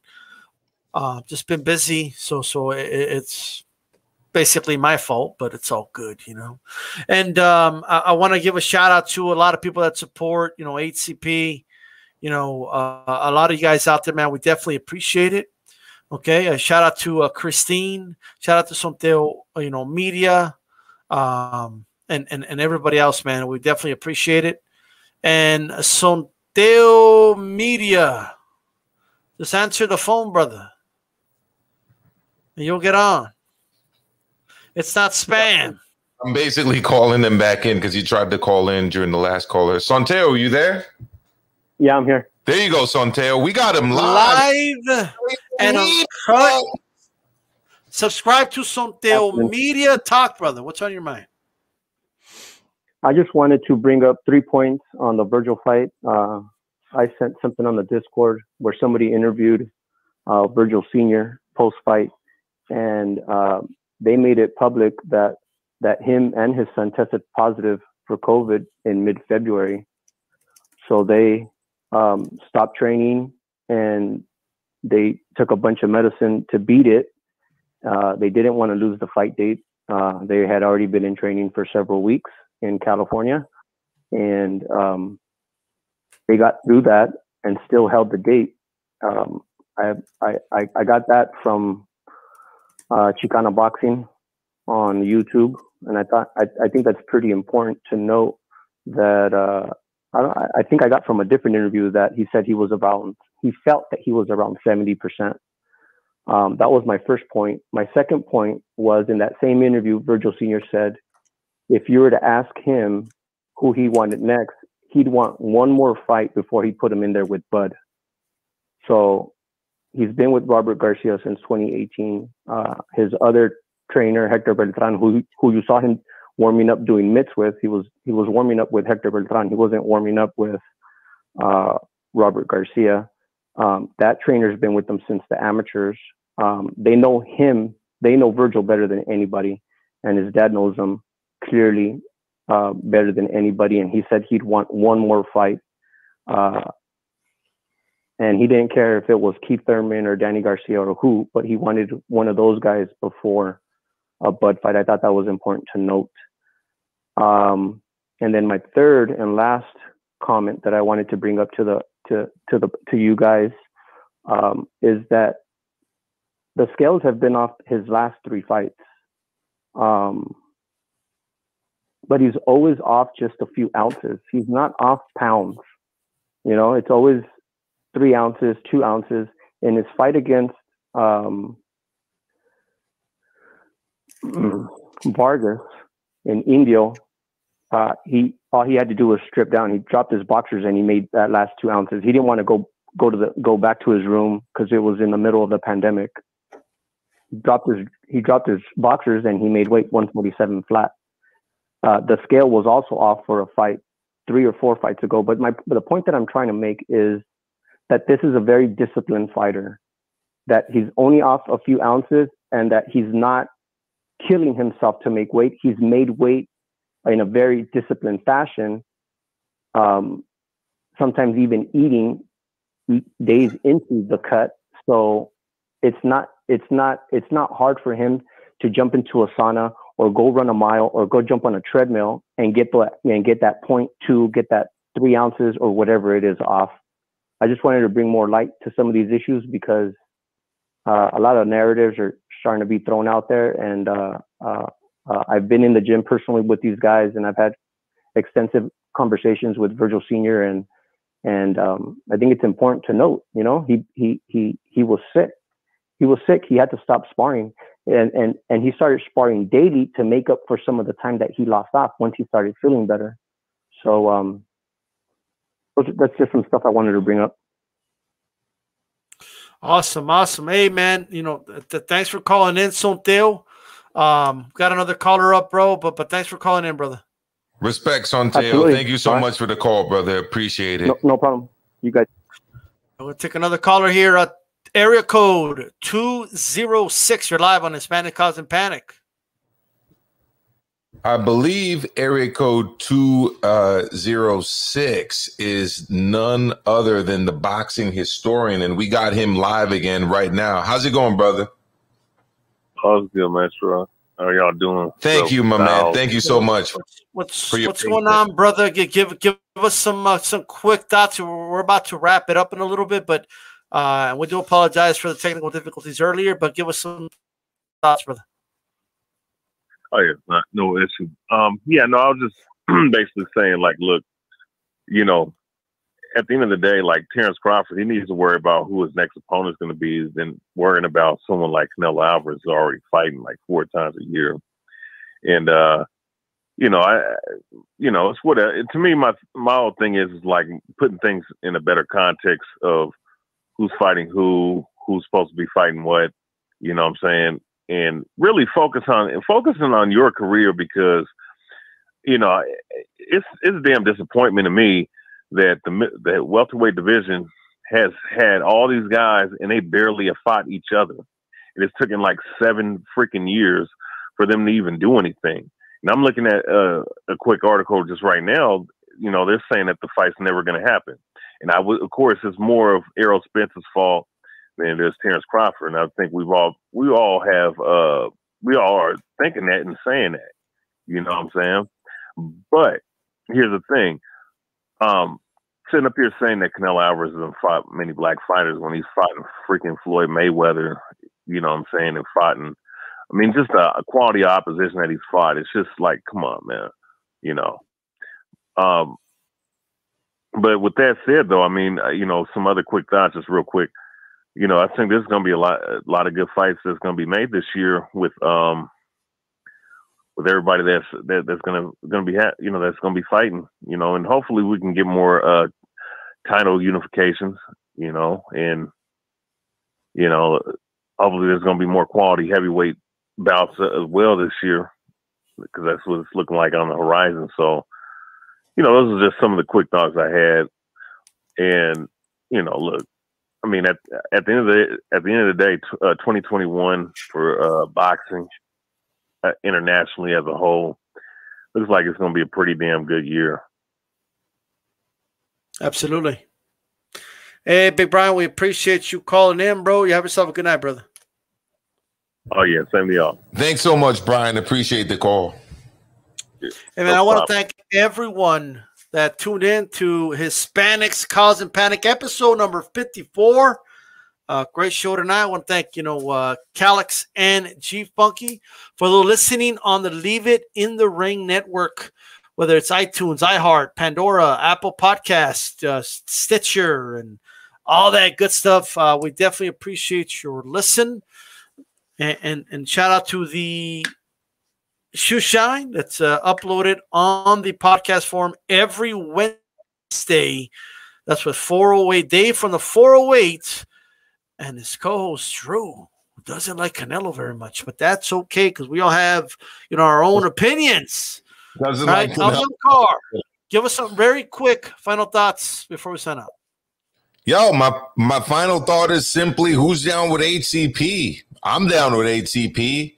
Grab that T, hit that like button, and support D-Style and everything he's doing over here. So that's all I got to say. Great show, D-Style, as always.